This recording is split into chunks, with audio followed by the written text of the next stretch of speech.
official home of the Sixers, Flyers, Union, and the best Eagles talk in Philadelphia. 97.5 The Fanatic.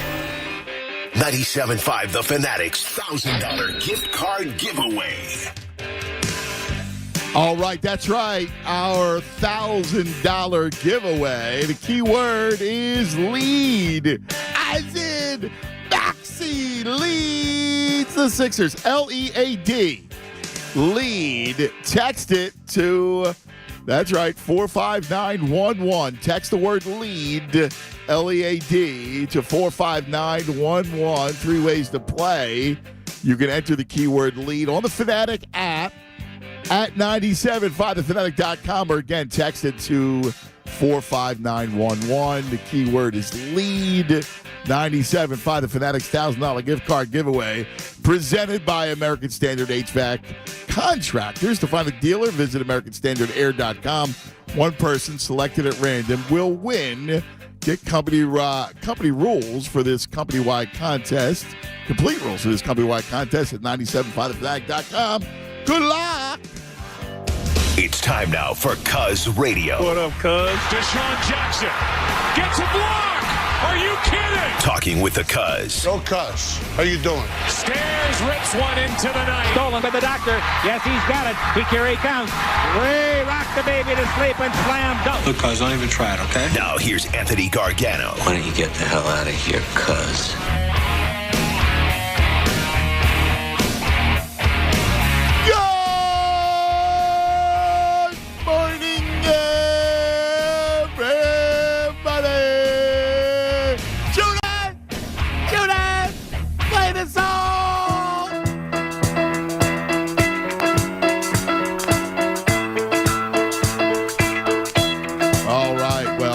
Was a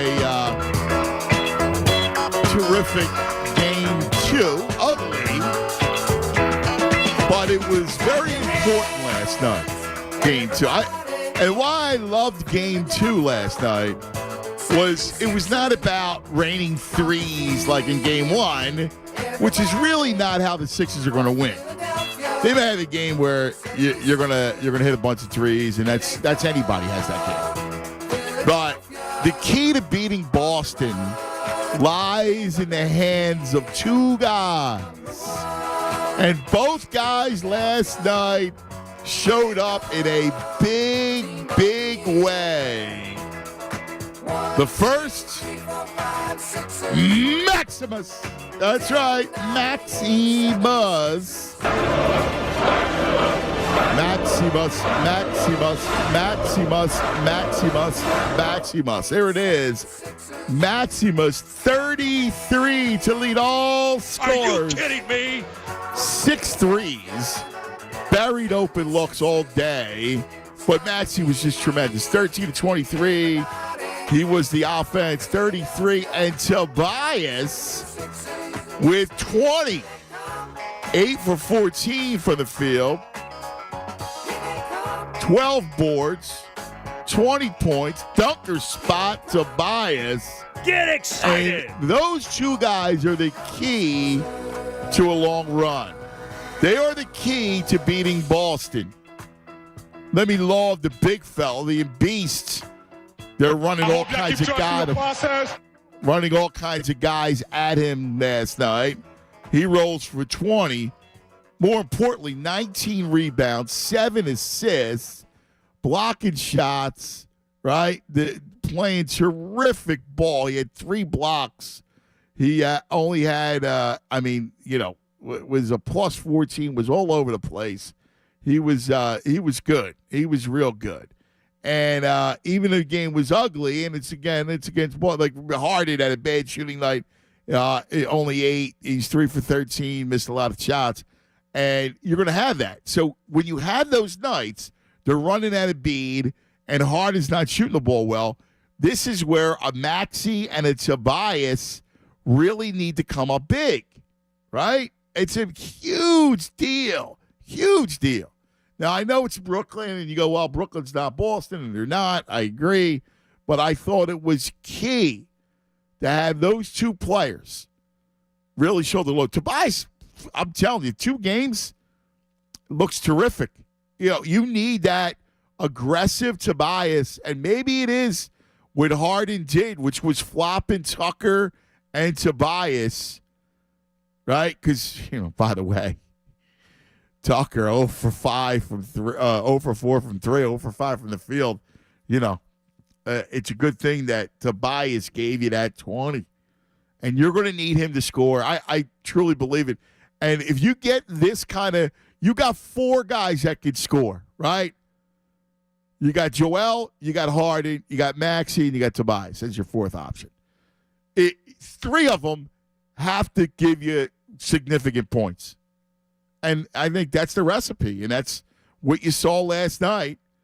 And it was ugly first half.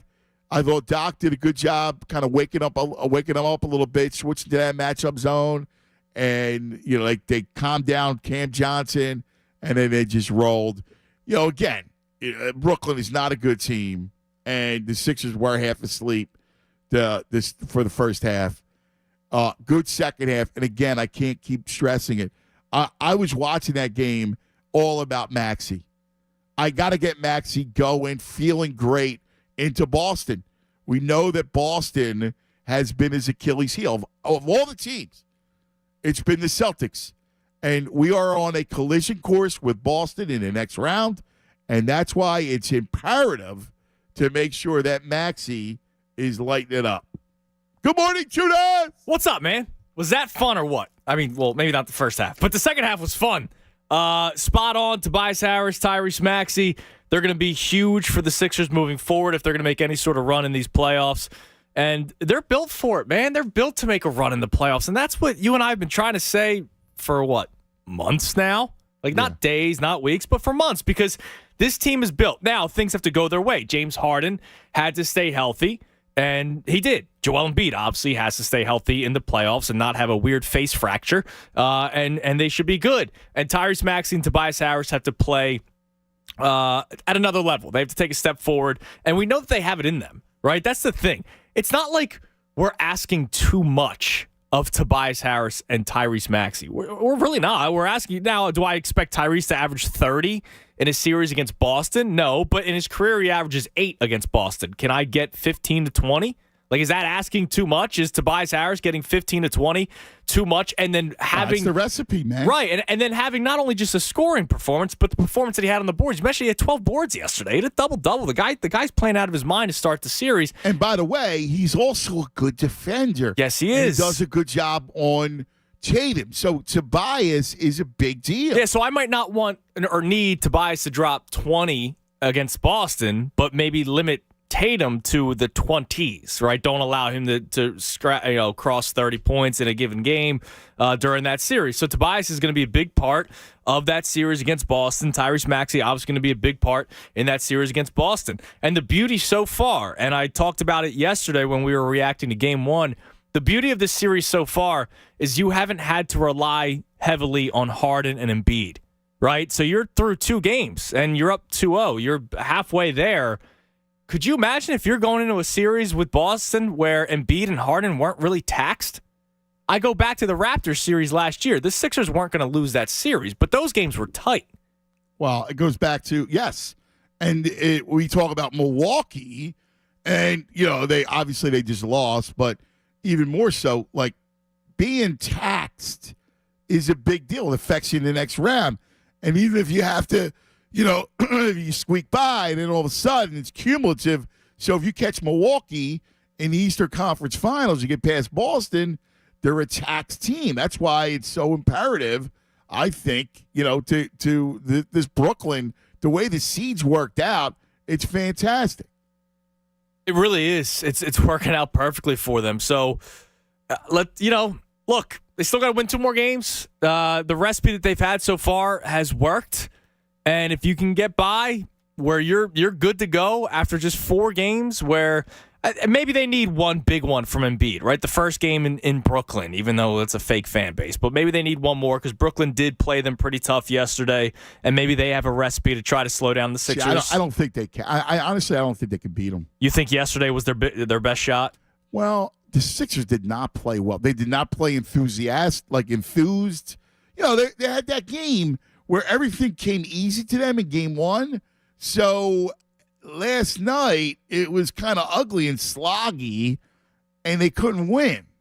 Like, that last night's a game, like, Brooklyn, and they showed you, they were only down, as bad as they played in the first half, they were only down 5 at halftime. That's true, yeah. 49-44. So I actually don't think that Brooklyn can beat them.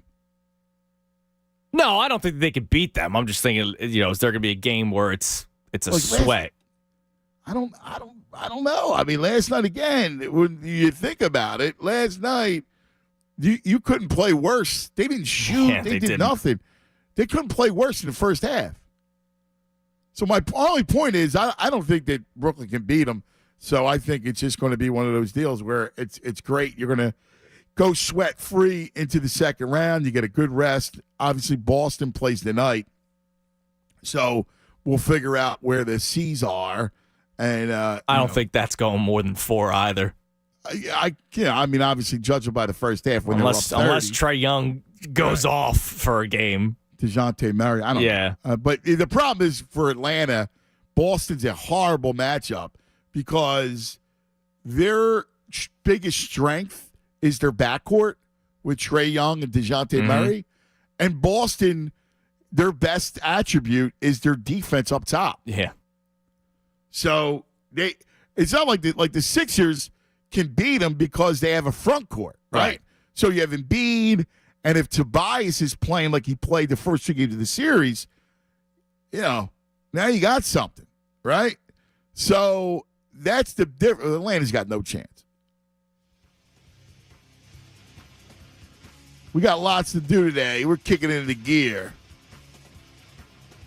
Feeling good, man. I know it's Brooklyn. I know it's the first round, but feeling good. I don't know about you guys. Anxious to talk to you. What did you see last night? What did you think last night?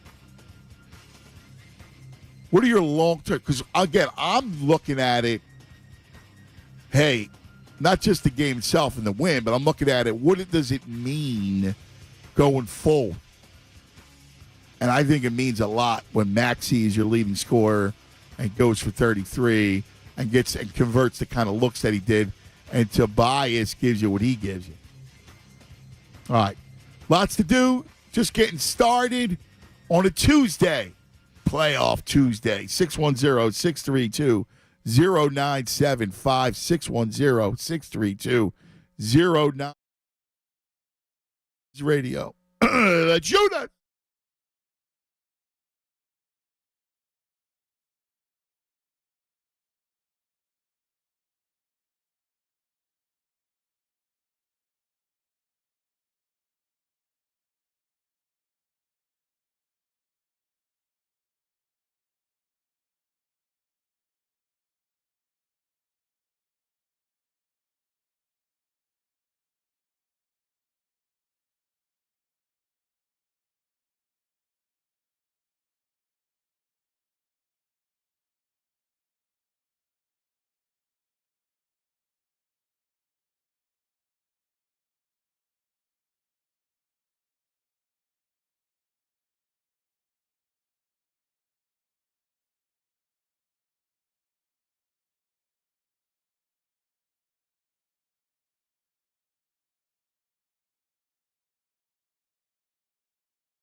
Again, he brings it across. He drives on Claxton into the lane. To the left baseline. Up fake. Two guys are there to Maxey. Corner three by Tyrese is up and good. Maxey on fire. Now Embiid with a screen. Maxey on fire. Right side switch out. Nick Claxton has 8 to shoot. Are you not entertained? Maxey deep three. Left perimeter in the air. It's good. Maxey is helping to carry the Sixers. Oh, Jacques Vaughn's on the sideline. Sixers ball, 350, outlet down to Maxey, finds a gap, he drives it into the lane, foul, and he runs it right off of Johnson and in. Maxey is possessed. He's on fire. He's got 23. Maxey is possessed. I want to hook you right now, Judas. I want to hook you. Oh, my God. You're not around. My arm hurts, man. That was awesome. Awesome. Wow. Later on, I got to tell you about a friend of mine who was ripping that movie. I'm like, dude, with Maximus and Maximus, you got to embrace it. How do you not like? I mean, it's a good movie. Yeah. What's rippable? What dude would not like that movie? I'm not saying it's got to be like number one in your hearts. It's an old movie now, but Gladiator's Gladiator. How could you not like it?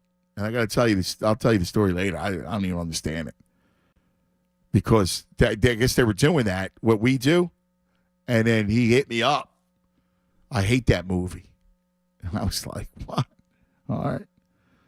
Let's get it started on the phone line, 610-632-0974. They're at 0975. Couple things. One, Snow.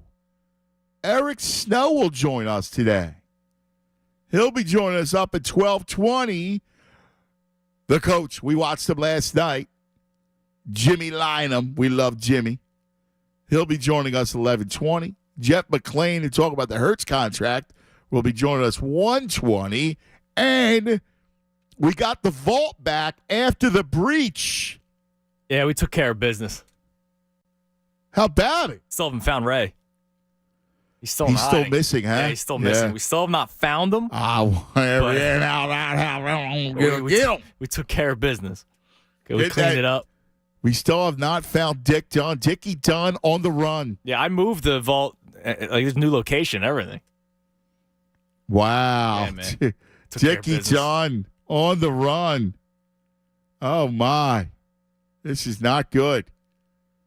All right, well, it's like natural born killers. He's on the run. You're going to love the vault today, by the way. I'm sure I will. Well, it's almost draft day. I love it. Oh. So.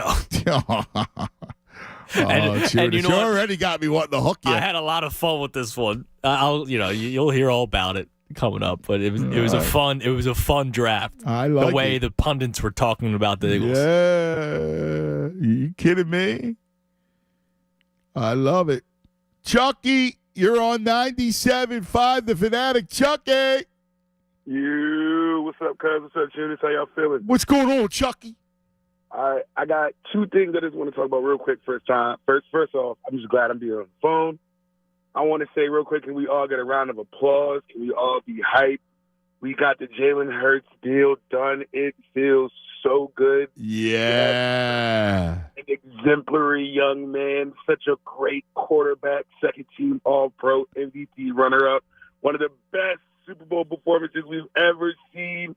It feels so good to have that locked in. Howie Roseman was a wizard with the cap, how he moved the money around so we can keep building, so we can keep a nucleus. I feel real good about my Eagles in the next years to come. You can quote me on saying that. Fly, Eagles, fly, go Birds. I'm so happy. Wow. Let's go to the Sixers game. I like that.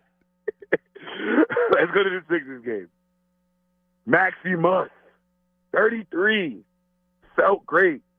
Where was James Harden? That's my only, Nah, it's all right. Listen, he's played great ball, so he's going to have nights like that, brother. You know that. He's not 27 years old, and he's not, filling it up every night. He's going to have nights where he shoots well and nights like last night. That's why it's imperative for him to play point guard, and it's imperative for Tobias and Maxey to have games like that, babe. Yeah. I mean, I guess what I'm hoping for is he works out the inconsistencies and stuff now, because when we got to see the Celtics or whoever else we got to see later on, we're going to need some of that Harden magic later. We're going to need some of that later, because it was kind of worrying me last night watching the game. I'm like, dude, what is going on with my man? All right, well, so just trust me on this, right? Okay. You got to hope for Harden that he play. And let's take a 7-game series against Boston.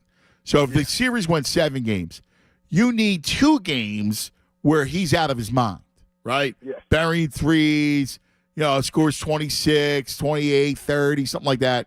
You got to have 3 games where he's just playing solid. And then you got the other 2 games he's not going to shoot well. So that's kind of the rhythm of the series, I think, at his age and expectation-wise for Harden. Okay. I'm just, the jitters are getting me. I'm worried. I want it. Like, I want the Sixers to get one. I feel you, brother. I do. We got to have it for the city. We got to have it. Yeah. It was great being on the phone. Tunis, play the song. Play it for my man, Chucky. Oh, dude, I love this. There's a tweet going around that, we don't have to do much work because Sixers fans and our fellow Philadelphians are just crushing the guy right now. His name is Cody Mallory. Cody Mallory, excuse me. He covers the Nets, Ant. How do you spell the name? Mallory. Mallory. Mallory. Right? Whatever. Cody, doesn't matter. Yeah. He tweeted about Joel Embiid. Joel Embiid is the most unlikable and unwatchable, quote, superstar in the NBA. Well, what? Like, why would you say that? Yeah. He looks like he's like 16 and he covers the Nets. Oh, yeah. Yeah.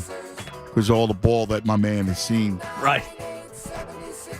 He's the most Did he give a reason why? No, that was it. It was just a statement? It was he in covers response. The Nets? Embiid said that the Nets took the Nick Nurse route of begging for free throws. He took a shot yesterday to Nick Nurse and the Nets players, which I loved, and he took exception to it, Cody. Okay. Yeah, see, like, that's where I go. But he's getting crushed right now by just, all Sixers fans. I love it. Good. That's ridiculous. First of all, if you're on, who's he work for? I don't really know. He said he covers the team. Is there an outlet? Like, well, maybe I shouldn't outlet? say covers. Okay. But yeah, he's got some stuff going for him with the Nets. Okay. Yeah. Again, listen, Harden did not play well, right?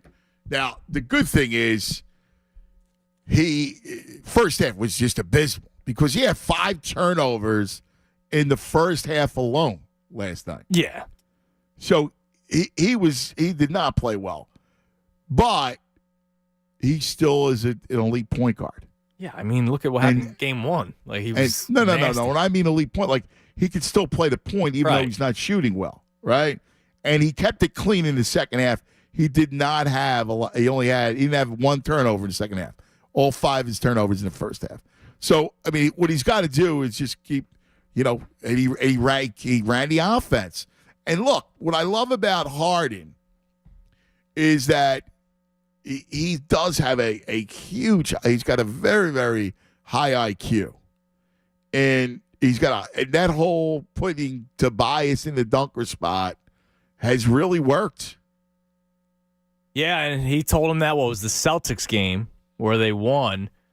And look, Harden has his fingerprints on a lot of things. There was a story yesterday that I read about how he's been pushing for more Paul Reed minutes and how he feels more comfortable. He did not feel comfortable with Paul Reed before. Right. And I still wouldn't feel totally comfortable with him depending on the series. He still, he had that boneheaded turnover yesterday. But ultimately, he's just so young. I mean, know. He's so raw. Right. That's kind of what I'm like in the playoffs. He moves too quick for his own basketball IQ so far, right? like he's got talent and he's got raw ability, but he's moving a mile a minute, right? Yeah, it's almost like Dwight Howard, but Dwight Howard at least was in the league for 15 years. Yeah. But he's been trying to get Paul Reed more minutes. So it looks like James Harden and Doc Rivers are working hand in hand with minutes. And the other part of the story was when Embiid's not on the court, who he wants on the court with him. And it's really starting to work out. And you've seen the team. Look, I mean, they've been playing well all season. But this team looks a little bit different over the last couple of weeks. Yeah, they do. They're playing, and he understands the flow of the game. You know, I mean that's what's so big and so important, so key. How about Golden State going down 0-2, dude? Amazing, the right? Kings, and that's Draymond. Oh, he's so dirty, dude. First off, my man Sabonis, he did grab his ankle, but. To then go with the stomp. Like, yo, bro, dude, chill out. And then he's gonna, and Draymond Green's gonna act like, what? I didn't do anything. And he's gonna be like offended that he got suspended and the league's out to get him. It's like Grayson Allen, right? You know, these guys have magnets with their feet going in areas, whether it's the nuts or the somewhere worse like that. Well, not somewhere worse, but you know what I mean. Yeah. Like the guy stomped on his chest. Yeah. And then they wonder why are they out to get me? You're right. Yo, dude, right. Like, why do you think? Yeah. And they made a big deal. And look, they missed Andrew Wiggins, obviously, but they made a big deal of him back in the lineup yesterday. They still lost. They're down 2-0. Yeah. I know. Good for the Kings, man. I'm rooting Kings all the way, dude. I am, too. I love it. Come on, Sabonis. Yeah. Lithos. And I love that Aaron Fox, man. I do, too. I just like that team. I like watching them play. So I kind of root for them out west. That trade was still so weird to me. I honestly, dude, I want to see Sixers Nuggets in the worst way. Oh, of course. That's my dream finals. I want to see it in the worst way. Damon, you're on 97.5 The Fanatic. Yo, Dave. Guys, Tunis, good morning, man. Good morning. Oh, brother, I was in the house last night, and it was so electric. You raised a good question, cuz what does it say? It says a few things. I'm gonna address Chuck's thing about Harden. So, out of your big four, your top two didn't have the offensive numbers that we like, but the other two stepped up, and that gives me so much hope that I already had even more so now moving forward into the next round. Yeah, but the only thing I disagree with is Harden played poorly, but Joel did not. No, he didn't. But I'm saying, like, Joe played actually. I love the way he played last night. Oh no, I agree with you. I was just saying the numbers that we're used to him getting. No, he played. He was like 7 assists. Yeah, and the 19 boards. Like, because when you're going to run, because you never know how Boston's going to do it, right? I don't mean to interrupt you, but the two, when you're blitzed, they blitzed him a lot last night, and I loved him passing the ball, and that's where those shots that Maxey had and Tobias had were open looks. Dude, you're so right. They were running at him so fast. And this idiot in the bathroom called them lazy. I went off on him. I said, "Were you a Celtics fan with a Sixers jersey on?" I said, "Take his jersey." I said, "Dude, they're running triple and quadruple players at him as soon as the ball was coming at him." No, you're so right, cuz. So coming out of the timeout, I don't know if you guys saw this on TV. So when Doc calls the early timeout at the top of the third quarter, right when they come out the timeout, Harden gathers Embiid, Tobias, and Maxey. Tucker's on the court. He's like, "Tucker, come here." He gathered them together. I don't know what he said to them, but after that, that's when they went on a run and they never looked back. So to your point, yeah, he might have struggled offensively, but that guy's a leader, man. And I watched that. I said, wow, look at that. Like, that caught my eye, cuz, more than anything. Yeah. How they came out that timeout. He said, "Tuck, come here." He said, "Come here." And they all got together, and whatever he said to them, they went on that run. The other thing that really encompasses the team, they're tough, cuz. Yeah. They're just tough. Yeah. They you know, like you said when in the opening of the show with you and Tunis, they came out sluggish. They didn't have their best. And I said to my buddy Art, who I was at the game with, I said, think about this. Joe has 8 points at halftime. They're only down by 5. And for them to come out and play the way they did, that says a lot, man. And then here's the other thing that was so impressive. And they did it twice. So Cam Jordan drops 22 in the first half. He only had like 5 in the second. And that just says a lot to this team, man. This Tunis, This is going to be a long run. I'm telling y'all, I feel it, man. I expect Joe to go off for the next game, and I was shouting Maximus the whole night. Man, I was going nuts. Yeah, man. This is a great feeling. This is a great feeling. So as you can see, have a great show. And cuz when I call you again, I want to talk to you about Bijan because Bijan. I'm on board with you about that. And by the way, shout out to my man Hurts. Drinks was on him last night with that contract. I love it. That's awesome, man. That's fantastic. Oh, that's great. Thank you, Dame. We appreciate it, my brother. Wow. I'll tell you, I do like the way that Harden does kind of take charge like that. You know? I really do. And then my man Mark sends me this little note. Good quote by Doc. I thought we wasted the whole first half, literally just running random stuff, not trusting our sets. I thought we needed to talk about it. And, give him credit. From that point on, I thought our execution was unbelievable. I'll give him another thing I'll give him credit for.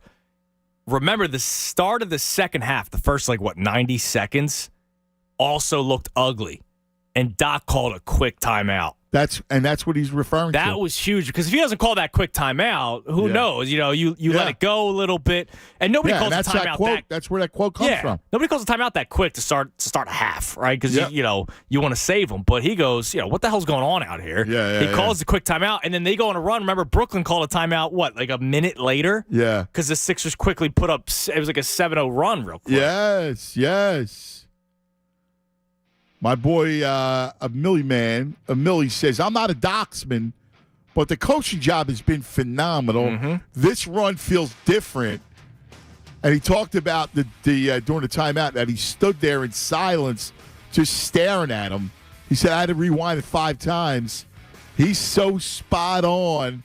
And that's right, Millie. It does feel different. I feel the same thing, The way it's going and the way the vibe you're getting.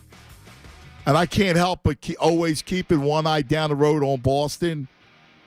And I don't even want to think about it, but I would be crushed if they lost. I'm serious. Now's the time. You got to win. Got to win. We got to win. We got to beat them. 610-632-0975. Talking about game 2. Loving it. Every second of it. Love these runs. Hey, let me tell you about the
back. That's radio. Shoot us. Six is up 2-0. Hurts done. Phil's in Chicago for 2 today. He's got a doubleheader. White Sox. Yeah, they should get a win. White Sox Well, got Jose wheels up. Abreu and Tim Anderson being hurt. White Sox. It's a disappointment. I was excited for that franchise last couple of years. Yeah, they'll take a step up. Yeah. They're not that good. And then, who's not pitching well? That Giolito. It's surprising. He's been getting rocked. He got good stuff. Very surprising. He's nasty. Maybe as the season goes on, he stretches out. Who knows? But he's one of those guys that was fun to watch. Yeah, you know who else is getting crushed? Burns. Yes, but Manoah from the Blue Jays. He's getting crushed. He's having, he's all of a sudden falling apart. It's been weird. Some of their guys, some of the big name pitchers, Gossman got rocked last night by the Astros. Dude, Manoah in 4 starts this year, 1-1 with a 6.98 ERA. Wow. Last year, he finished in 31 starts with a 2.24 ERA. Think about that. Is this, and that's the question, is it a pitch clock thing or are guys getting books on them, right? Who knows? You know what? Sometimes early in the season, too, guys, they just don't feel the same. Yeah, it's true.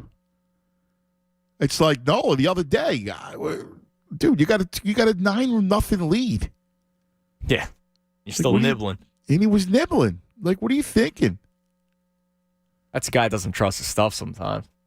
I mean, I don't understand. When you got that kind of lead, dude, you should be going 7 innings and 94 pitches and call it a day and take your W. That's it. You could go longer if you're just trying to get past guys. You let them hit it. Well, that's my point. Instead, it's just, you're nibbling, nibbles. Come on now. My man, West Virginia Rick, a very good observation. I think the same thing. Jalen McDaniels. He says he's a long, athletic defender, right? He's got a little offensive game, too. He's way better than Matisse. Quiet, good move. And he brings some toughness, some grit. Love him as a 7th, 8th man, and he will be needed for Boston. Yes, I'm that's spot on, I am Rick. so thrilled that it's working out the way that it is because of the people that cried over Matisse Thybulle. That guy stinks. And Jalen McDaniels, he's not going to be in your starting 5 by any means, but he is an important piece in terms of his length. He's a good defender, and he can shoot. Right, since coming to the Sixers, he shot 40% from 3, whereas Matisse Thybulle can't. He couldn't do that.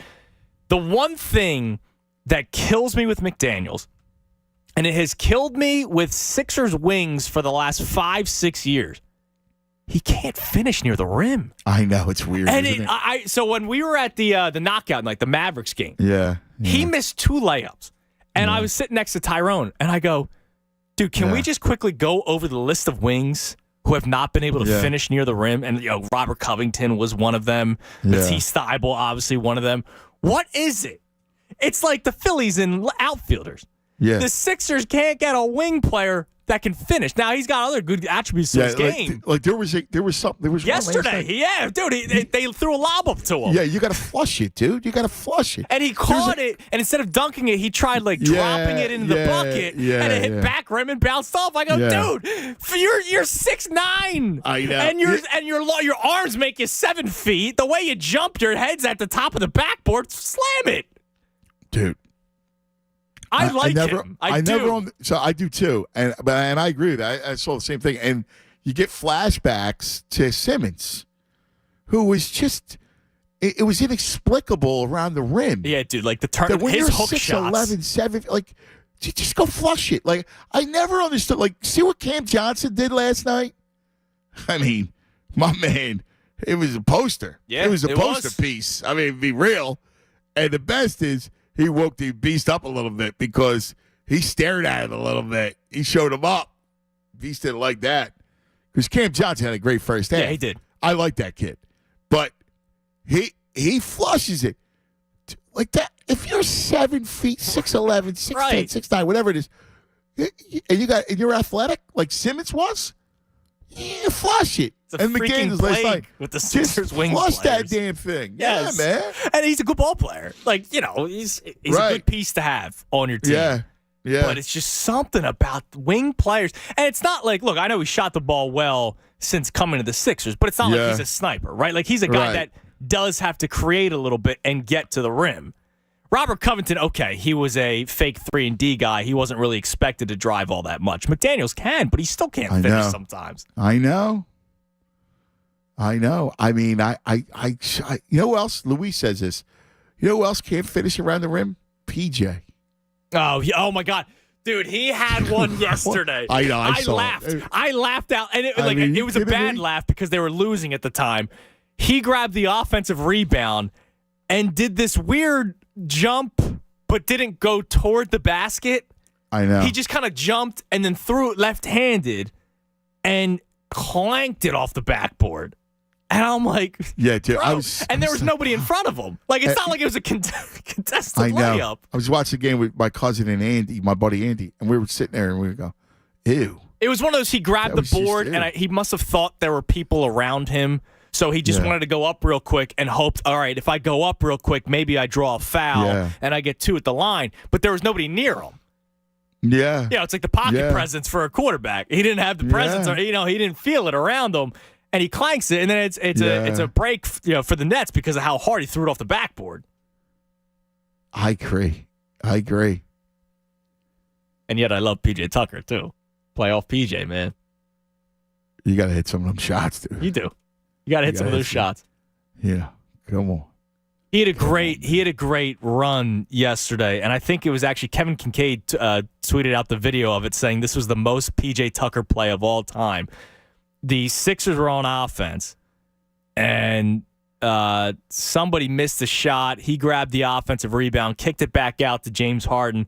Harden threw it to, I think it was Tobias in the corner or was Maxey in the corner, and PJ ran over, set a screen for him.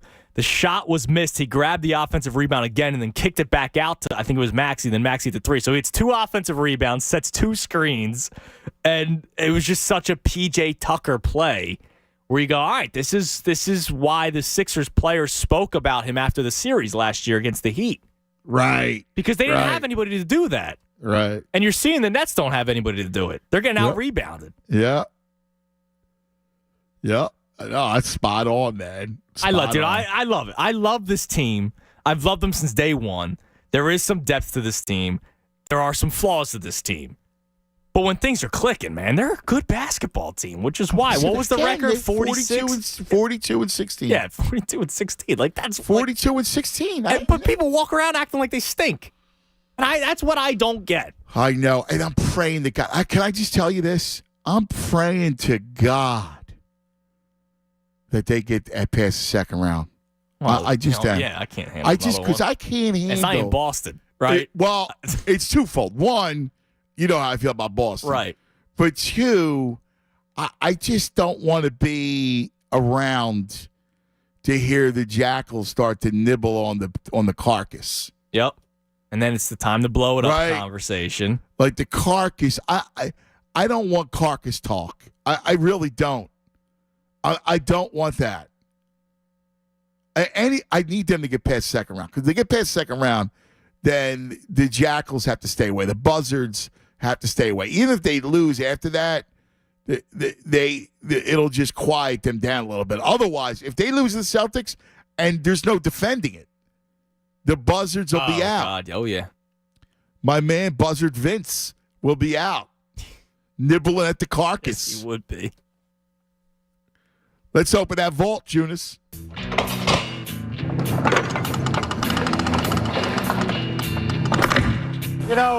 When we began opening this vault nearly 2 hours ago, we had no real idea what we'd find inside. As it turns out, we haven't found very much. Oh, there it is. The vault. Love it. brought to you by Golden Nugget Jewelers, where Philly gets engaged. Welcome back after tech issues and a breach by Dickie Dunn. The vault returns. Yeah, it was crazy. I can't believe he would do that to me after all that we've done for him. And he sells it off to ISIS, and then they get into it. But that's okay. We'll work past that. So I told you I got some NFL draft stuff for you that I can't wait to get to. I'm going to save that for last because you could geek out and the rest of the segment would be over. So let me start off with this one. On this day, I got a couple on this days for you, and I have a birthday. On this day, April 18th, 1999, and the final game for the great one, Wayne Gretzky. Here's how it sounded, the final moments of his final game. It was against the Pittsburgh Penguins, and you'll hear a name that kind of took over the NHL for a while. He scores the game-winning goal. Work back on behind the net. With it is Morozov. Tries to center, can't do it. There to get it is Robert Lang. Wanted to get it to Morozov. Skipped around away from him, and it's Mike Knuble. Down to the ice went Morozov. Angled back off the stick of Jaromir Jagr. Art Ross Trophy winner of this year. He'd love dearly to get the overtime winner. And he's got the puck in front. He scores! Jagr in overtime! Wow. And the game ends. Pittsburgh is 7th in the standings. And the Rangers lose in sudden death overtime by a score of 2-1. But no one has lost here today. So that's how it sounded at the end of Wayne Gretzky's final game of his historic career. A young Jaromir Jagr with the overtime game-winning goal. Here's how it sounded a little bit after the game ended. Those are the top 5 memories of Wayne Gretzky, and he's brought us a million memories. The victorious Penguins, Jaromir Jagr, who got the winner, all of them standing around, pounding their sticks on the ice. The hockey players' applause. Mikey gave it everything he had today. He's played a lot.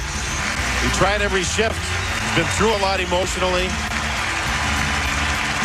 They all have the 99s. In 20 years, over 30 million people have gone through the turnstiles and watched Wayne play. 18,200 of them are here today. The last word on a wonderful career belongs to the fans.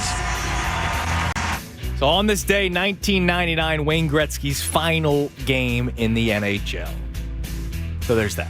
Also on this day, how about another great one? You know, he's a guy that you missed. Yes. Yeah, I mean, I wasn't old enough. Dude, I was 6 years old. 5. I was 5. Dude, he was every bit Michael Jordan. Like, the two greatest players, and to me, again, it's still the two. No one's come close so far. Gretzky and Jordan. Me. Yeah, that's fair. So, yeah, that was today in history. Also today in history, Anthony. Another great one, maybe the greatest at his position, arguably. I think we have some hometown bias and say that he was. Mike Schmidt hits number 500. Here's the stretch by Robinson. The 3-0 pitch. Swing a long drive. There it is. Number 500. The career 500th home run for Michael Jack Schmidt. And the Phillies have regained the lead at Pittsburgh. 8-6. And the Phillies dugout comes swarming out to home plate. Boy, what a time. And what a time to pick for number 500. The whole dugout's out there. You don't see Smith get very emotional going around the bases on a home run. He jumped on second with both feet. He banged his fist high around third base. The whole bullpen now is coming out. That is a storybook 500th home run. No doubt about it. Wow. Good to hear those voices, man. It's always great to hear those voices, buddy. But yeah, this day in history, Mike Schmidt, number 500. We have a birthday to celebrate today. It's Jim Eisenreich's birthday, Anthony. Oh, I see. Yes. Wow. So here's his 3-run home run in the 1993 World Series Game 2. The 0-2 to Eisenreich. Fly ball to right, well hit. Carter sprinting back. It's over his head and over the fence. A 3-run homer for Jim Eisenreich. And the Phillies lead 5-0. Looked like a split-finger fastball up in the strike zone, and the strategy does not work for Cito Gaston and the Blue Jays. Eisenreich with 7 home runs during the season gets all of this one. Wow. Happy birthday, Izzy. Izzy. Yeah, That's pretty fabulous, You weren't ready for that. I was not. Now that we flew through it, the important stuff. All that stuff's important. I mean, Gretzky, Mike Schmidt, hearing some of those voices, all that's important. But Anthony, today in history, 1998 was the NFL draft. The NFL draft of 1998. And so, as you can expect, as we continue to do with the Vault from here on, it's going to be a lot of draft moments. So, 1998 NFL draft took place today. Here's how it sounded at the beginning. The NFL is full of stars, but there's always room for more in the galaxy. It's blast-off time for the class of 1998. Oh, my God! New York City, the Big Apple.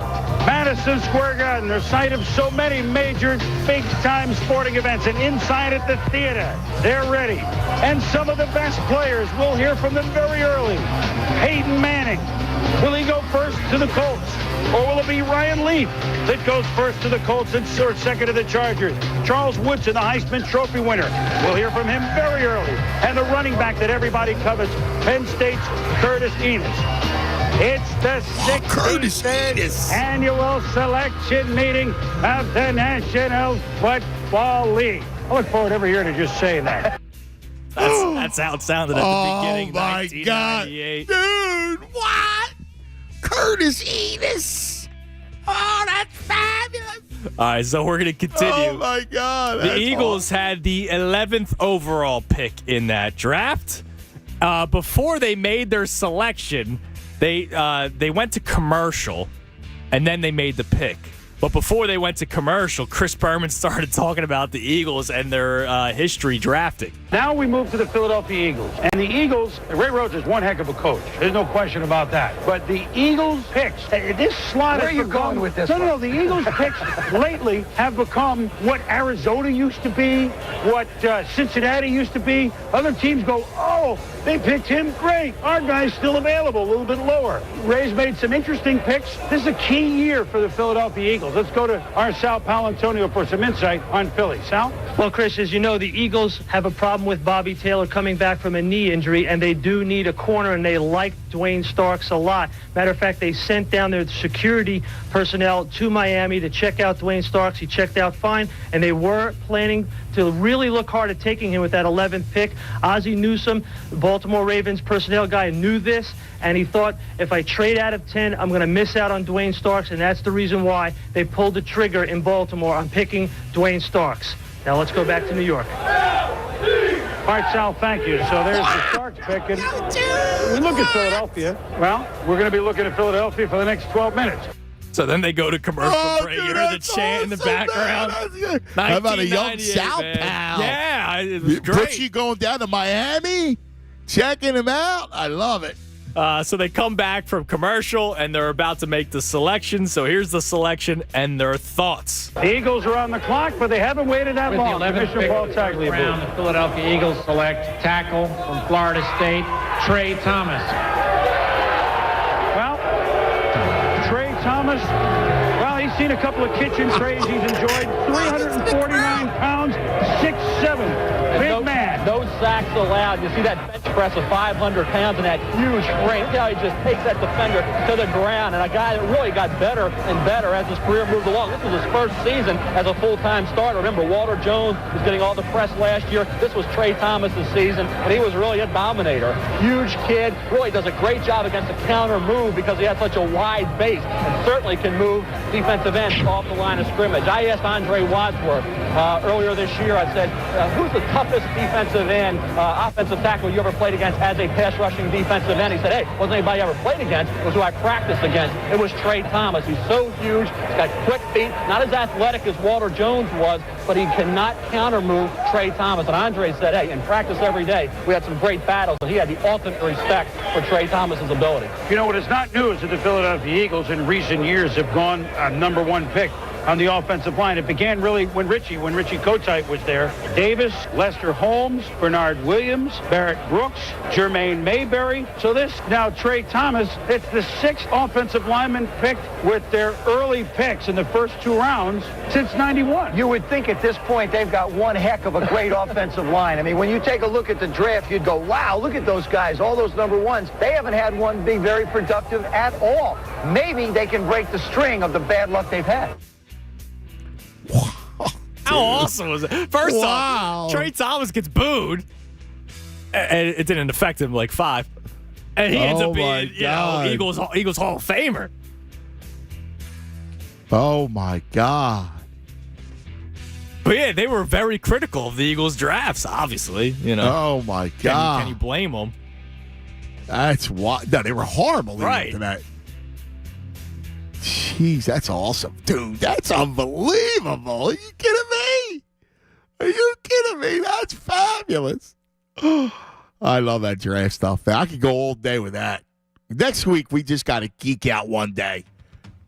We'll just make it an entire draft show. Maybe in between Brooklyn and the Celtics series.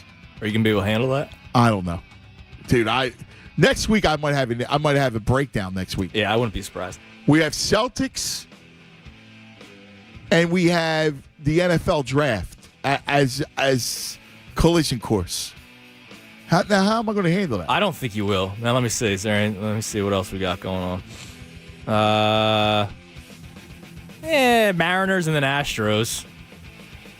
Dude, rematch of the World Series. Are you kidding me? Wow. All right, 610-632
97.5 The Fanatic.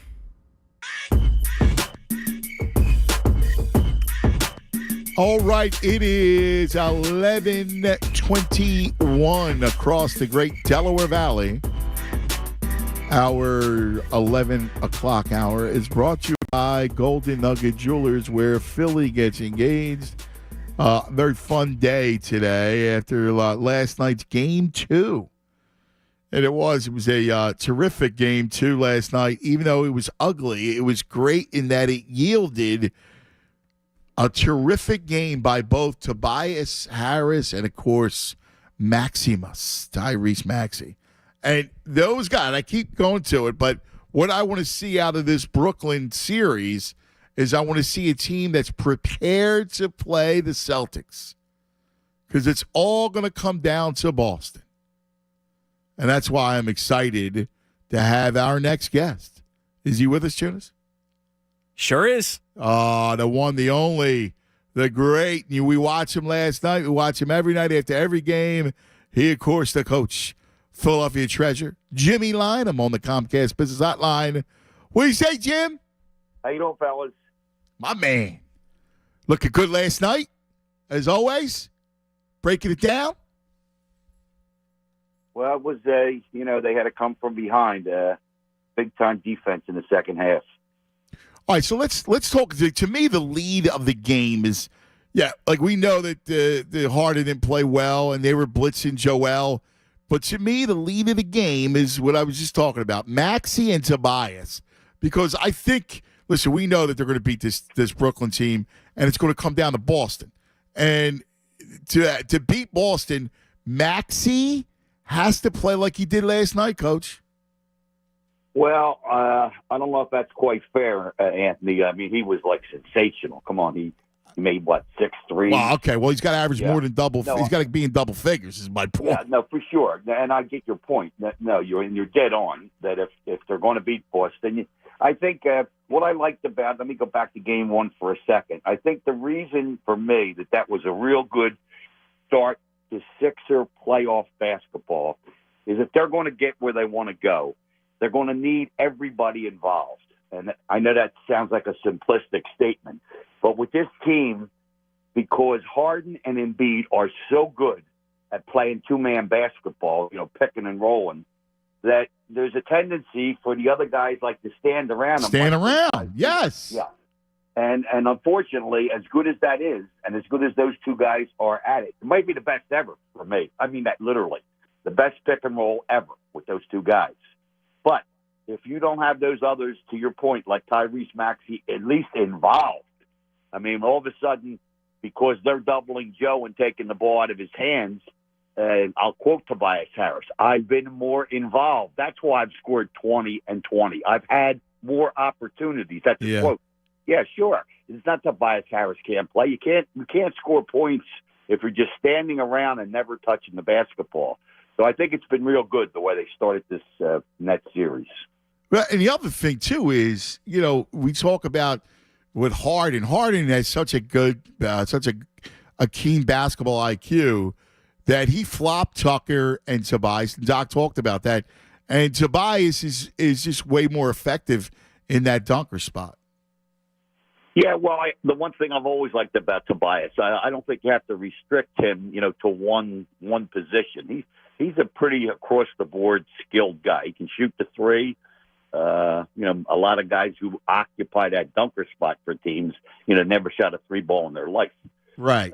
Tobias can put it on the floor. He can score in the open floor. He's got a lot of parts to his game, but that only comes out, if you're involved. If you're getting, to quote him again, opportunities. And by that he means, just let me handle the ball once in a while. I'll make some stuff happen. Yeah, and again, that's why I thought it was imperative, especially in this series, to get those guys touches. Listen. No question. You know what's going to happen when Embiid's going to get his, right? He's always going to get his. And Harden's going to have a couple games where he's unconscious and a couple games like last night where he's not going to shoot the ball well. And mostly he's going to play really good point guard. And in the second half, he didn't have a turnover in the second half. He had 5 in the first half, none in the second half. And he's going to run your offense. You got to get all the guys involved. You said it about, guys standing around and they got a tendency to do that. When they blitz Embiid the way they did, I thought Joel played really well in that he kept the ball moving at 7 times, and guys were feeling it. You mentioned Maxey being unconscious, and he was. Look at the open looks. I mean, he buried it. He had great open looks. And Brooklyn can't play defense, but give me those open looks all day long for that kid. Yeah, and I think you made a good point that a lot of the open looks that they're getting over these 2 games, you can credit Joel Embiid. I go back to a term we used to use with Charles Barkley when he would get doubled, frequently, and I called it the hockey assist. Meaning all you got to do is get the ball out of the trap because there's 2 guys guarding you, and there's somebody goes to the rim from the dunker spot. Let's say, well, there's 3 defenders right there, 2 on Joe and 1 guarding somebody to keep him from dunking. And all Joe has to do is get rid of that ball, and he's done it in a magnificent fashion, I think. Come on, I think it's fair to say this guy's getting doubled maybe 20 times a game, maybe more. Yeah. And the way they do it, too, like they'll blitz him, too. Like, it looks like you'll have a clear path, and all of a sudden they rotate that second guy down quick and just coming at him constantly in waves, and different guys, they're doing it. And he's so much better now, and you go watch his game become more and more refined. Yeah, no question. And I think you have to give some credit, Anthony, to the coaching staff. Yeah. When you hear Doc post-game, we worked after game 1. We worked on that all week. And again, if you have a star player that's going to get double a lot, I've always said, I'm going to tell you what your best play better be. It better be playing against the double because you have no control how often the other team is going to double your super. So when it goes out of his hands, your guys better know what they want to do. And the scheme that the Sixers have and the way they execute it, literally, it's the best in the NBA. Talking to the great Jimmy Lynam on the Comcast Business Hotline. Let me ask you this. How do you what's your advice to me, all right? Because the Celtics are looming. And I know it's a cardinal sin about Brooklyn and looking past anything, and I get it. And we know that they're going to finish this series against them. And to me, I look at this series as a way to just feel good about myself and to get everybody touches and really to what we talked about with Maxey and Tobias in preparation for the Celtics. How do you view that? No, I can't argue that. I mean, I think the Sixers are going to win this Nets series. I wouldn't be shocked if the Nets stole one up in Brooklyn. But no, I like, as a coach, you're not going to look ahead with your team. It's about taking care of business, who's ever in front of you. But I think you're right, and I think once hopefully we can say they won a net series, then that would in a sense be preparation for what comes next. In all probability, the Celtics. Yeah, I don't disagree with that. I just hate them, Jim. I hate them. Yeah, well, you got like the fan in you. Players, coaches. It's more of the competition. Who's in front of me? No, I agree, but it's not just the fan. You know that Billy C hated the Celtics. All those guys hated Boston. Yeah. That Boston hate was legit. You hate Boston. You know what I'm saying, but you hate them.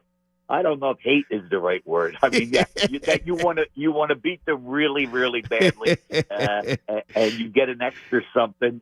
When you do defeat them, no question that their fans bother you more than other fans. I hear all that. Okay, but you can't if you let those kind of emotions like interfere. No, you're right. Then what happens is you don't perform where you got to perform. Yeah. Like it comes down real simple, Anthony. If I'm good enough, I'm going to beat them. Plain and simple. I don't think there's that much difference. You can say which team you think is better, okay? Doesn't matter to me. Some would say Sixers, some would say Boston, but I'll make the following point. Whichever team you pick is not that much better. Therefore, the team that wins a Boston Sixers series, if it comes about, will be the team that plays the best. Plain and simple. So you don't have to go complaining or whatever. If you don't win it, it's because you didn't play good enough. You're not good enough. You didn't play good enough. Yeah, I that is entirely fair and spot on.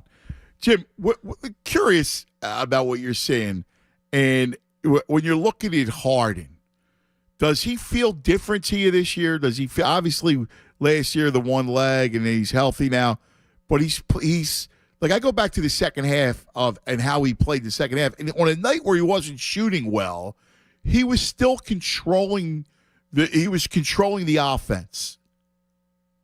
Yeah, no, I think I'd make the statement that the difference between Harden last year to now, it's almost like he's a different player. And I think I like listen to Doc after the game. Doc is pretty, forthcoming with his thoughts, and he said that in Harden's case that even when he plays like, let's say, a subpar game in terms of scoring baskets, and you're right, last night was not one of Harden's best, and he turned it over way too much in the first half. I thought the Sixers, they kind of bought into a frenetic net pace, running up and down. And Doc's phrase, we were disorganized as a result. I think as a result of trying to play too fast. Do I like them to play fast? Yeah, appropriately, but not that insanity running up and down. They had 12 turns at the half. Yeah. But I think the way you've watched Harden play this year, I'll speak for myself that I always knew he was a good passer. I had no idea. This guy's one of the best passers ever, literally.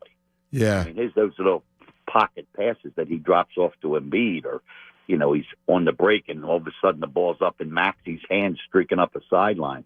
And then in a way, you have to appreciate, and I think give him a lot of credit, because he's reinvented himself. But he still, go out and get 25 shots. Of course he could. But I think his goal is to win a championship, and he knows that this is the best style. This is the best James Harden for this team if they're going to go all the way.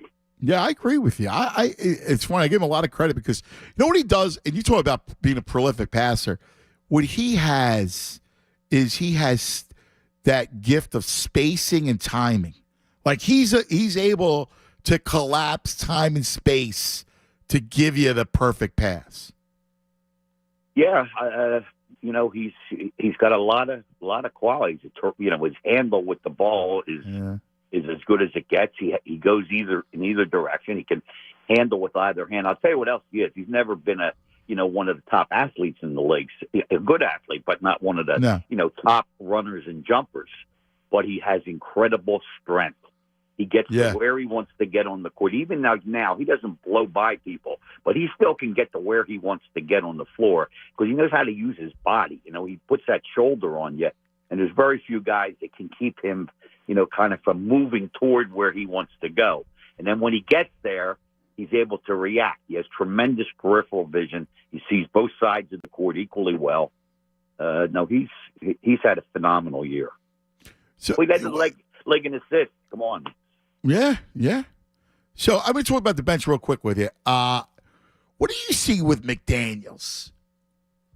Because he's athletic, and I'm curious about your eyes.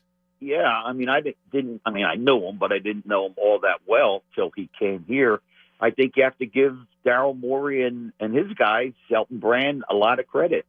He fits with this team. One of the problems, you go back, the Sixers have had some pretty good teams in this recent stretch, in the Joel Embiid era, that have been within striking distance.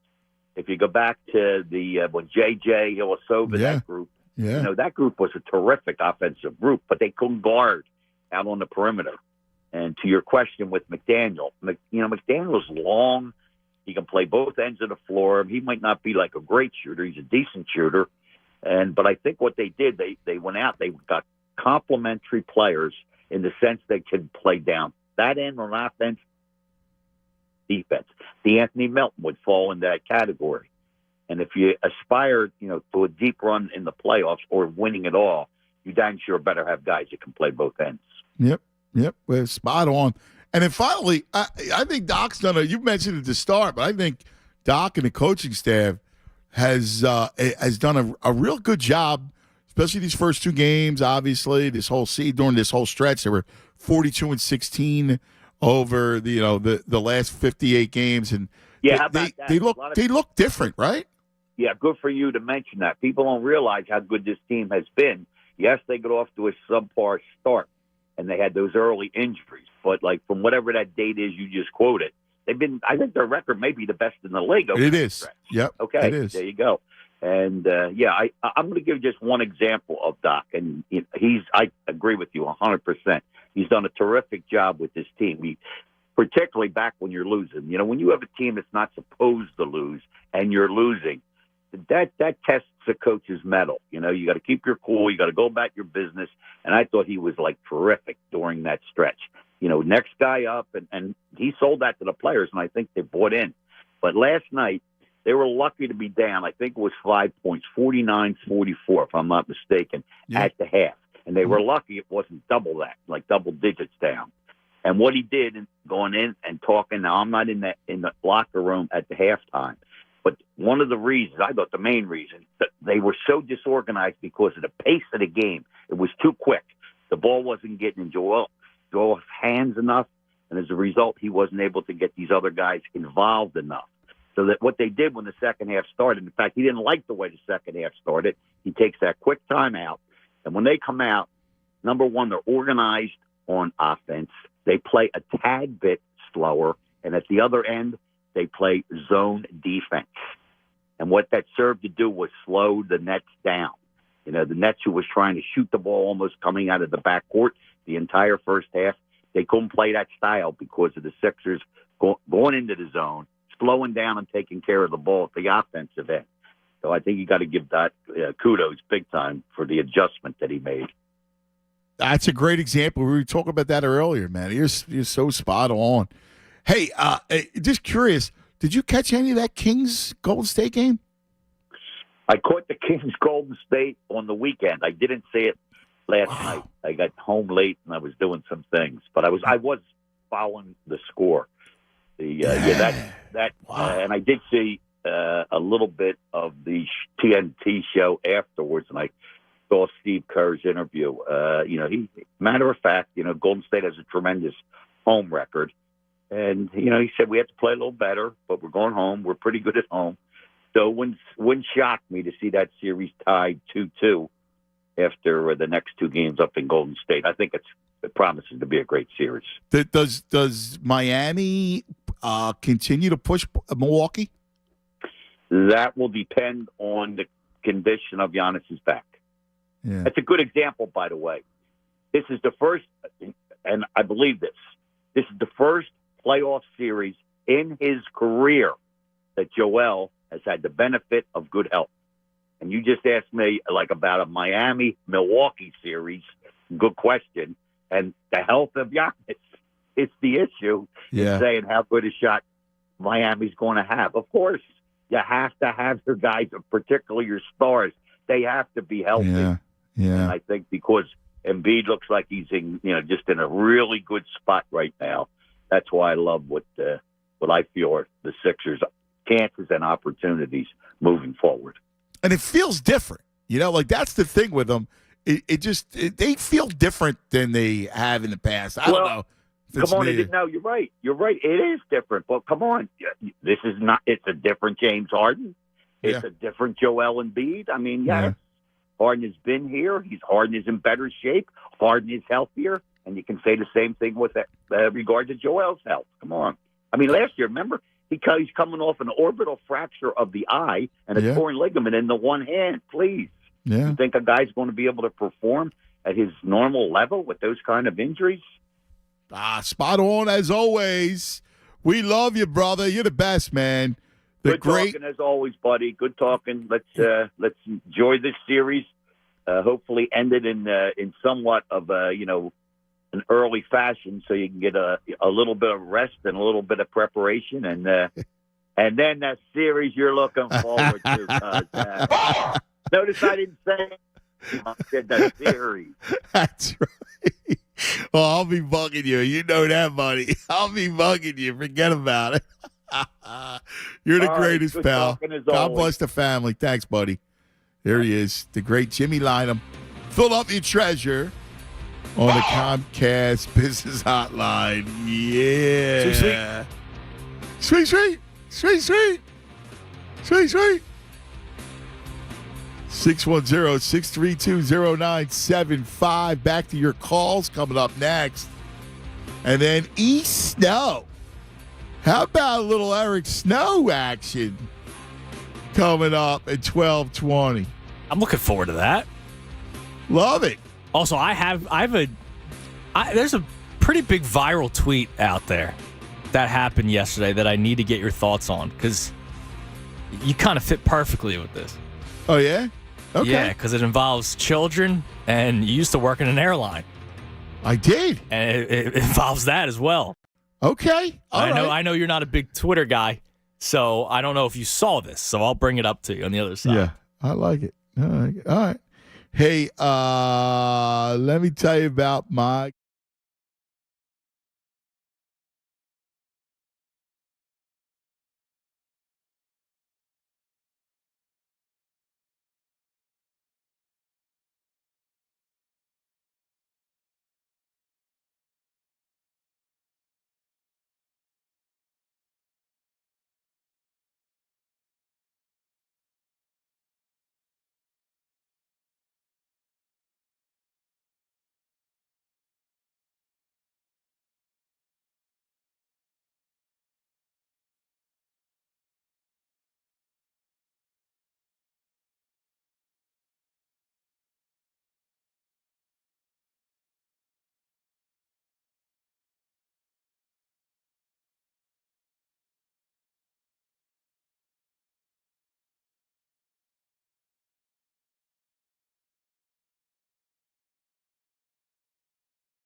welcome back.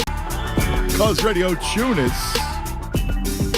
Thanks, our man, Jimmy Lynam. Always great to hear talk to Jimmy Tunis. I love Jim Lynam. Like you say, he's a Philadelphia treasure, man. And he loves this team. That's the best part. He loves the Sixers, man. Yeah, and he loves basketball. Like, just talking about, I love talking basketball with him. It's funny. The fan, like, when he goes, the fan thing. I go, the Boston thing is the Boston thing. That's a Philly. Like, deep down, I know he hates the Celtics, too. He's not going to articulate that, but I know he does. All those guys, especially those Philadelphians from that era, they hate Boston. Oh, yeah. Because we always talk about it, right? Like, I hate Boston more so because of the history of what I've been told. You hate Boston because you lived it. There are many Sixers fans who hate Boston because they've lived it. I haven't lived that rivalry. So tell me about this story, because you texted me this story about Anthony Bass and his family. Yeah, so Anthony Bass is a reliever for the Blue Jays, who's having a terrible season to start the season, by the way. And he caused an uproar on Twitter yesterday because he posted a photo of his two daughters, who are the ages of 5 and 2, on a plane. And I guess they're either traveling to see him or maybe they're going somewhere. He's on the road all the time. He's playing baseball. And he puts out a tweet. The flight attendant for United just made my 22-week pregnant wife traveling with a 5-year-old and 2-year-old get on her hands and knees to pick up the popcorn mess by my youngest daughter. Are you kidding me? And if you look at the photo, there's popcorn all over the floor. He's got the two kids, and he has continued to tweet about it. His latest tweet was, "Thank you, everyone, for the support. United Airlines is taking care of matters with the flight attendant internally." So it almost sounds like he's trying to get this person fired. He's been going back and forth with people that are being critical of him in a nasty way, saying, you are all perfect parents and you guys can do no wrong. So when I first see this, look, it's his wife's 22 weeks pregnant, so that's one thing. But the kids are making a mess. And so I know I'm a new parent of just a 1-year-old, but if Cooper's throwing stuff around, just the other day, Christy and I went out to a diner, and he had one of the yogurt pouches, and, he got bored, so he spilled it all over the floor. What did I do, Aunt? I grabbed some napkins. I wiped up the floor, and I put it in the trash. And that was it. Period. Right. Now, I'm not 22 weeks pregnant. Well, see, that's a big thing that you left out, all right? Like the 22-week pregnant, she's 22 weeks pregnant. She's traveling with 2 kids by herself. So that changes things a little bit. Yeah, but like if he was there, he's got to go. He's got to go clean up. But she's pregnant and carrying and traveling with 2 toddlers. My wife used to do that all the time. That's a lot. I'm sure it is a lot.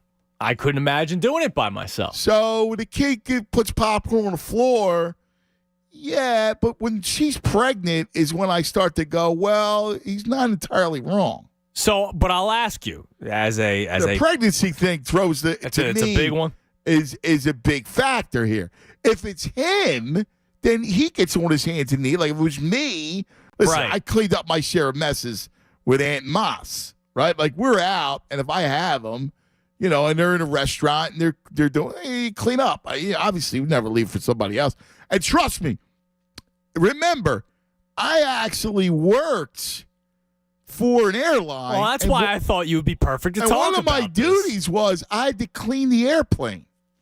And let me tell you something. This was one of the grossest jobs because this was during they used to smoke on flights.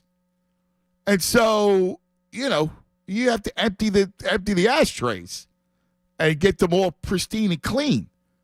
Who the hell wanted to do that? Yeah, that sounds terrible. That was gross. And, it was funny. They would sit there in the back of the plane and just chain smoke. Like, there was a smoking section. I never even understood that. How could there be a smoking section when you're on an airplane. Like, the air doesn't travel to the front of the aircraft?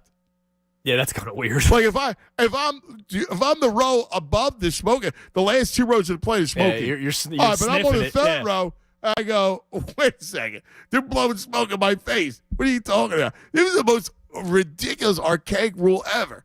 But anyway, I used to have to clean up the air. One thing I would do is I would take all the sports sections from the papers around the country. Yeah, keep it yourself. That's awesome. I would. And the other stuff you throw out. But there was nothing more gross than that. So there's popcorn on the floor. I mean, nobody wants to have to clean that up. But lady's pregnant. Now, I think he's out of line making a big public stink over it. Well, yeah, I mean, to the point where thank you for everyone for your support. United Airlines is taking care of matters with the flight attendant internally. What, are you trying to get the flight attendant fired? Right. Like, see, I don't want to ever do that. Like, I would never want to get the person fired. I loathe that in a person. Like, when you have these people who have real power, right? Like, and they want to get the working stiff fired. Well, all right. So be it. Right? Like, I think that's gross. Yeah. Like why would this person needs a job? You're some big powerful person. Just move on. I think it's terrible. Right, and then he keeps going. So he actually put out another tweet last night. He posted a photo of his daughter holding a bag of popcorn. Like, yo, dude. First off, did you have to go on Twitter with this? Number one. Like, why did you have to make this public? Number one. Right. And number two, now you're like making a joke of it, posting a photo of your daughter with her popcorn. The kid had nothing to do with it other than dropping the popcorn, but it's a child. Right. It's a child. Now you're making your children. Yeah. What are you doing, dude? Right. I don't know. It bothered me. Now I get it. She's 22 weeks pregnant, so that's tough. Yeah. See, that's the one area where I go. You want a pregnant woman to go on her hands and knees and clean up the popcorn? I mean, the other issue too is that, and you know this, with a toddler, you got kids. Kids do that. Oh yeah, kids make messes. Yeah, that's just what it is. It's not like you can tell the 2-year-old to clean up. You can maybe try with the 5-year-old, but I haven't gotten to that point yet, so I'm not going to say anything because I don't know. Right. But just the way his tone, like, and now I don't know. I don't know how the flight Jim attendant from the Palm says it. He sounds like a douche. He does sound like a douche, and that's it. That's just what it is. So yeah, but that was the biggest stir on the social media website yesterday. Oh, was it really? That was a big deal? Oh yeah, huge deal. You got ratioed, bro. By the way, speaking of baseball, I have your lineup for Game 1. Oh, we got it. 4:00 start today. By the way, Stott, Turner, Schwarber, Castellanos in the cleanup spot. That Brandon Marsh batting 5th for the fight in Red Hot. Real Muto, Bohm, Cave, Harrison is playing third base in Game 1. Wow. So Bohm at first in Game 1.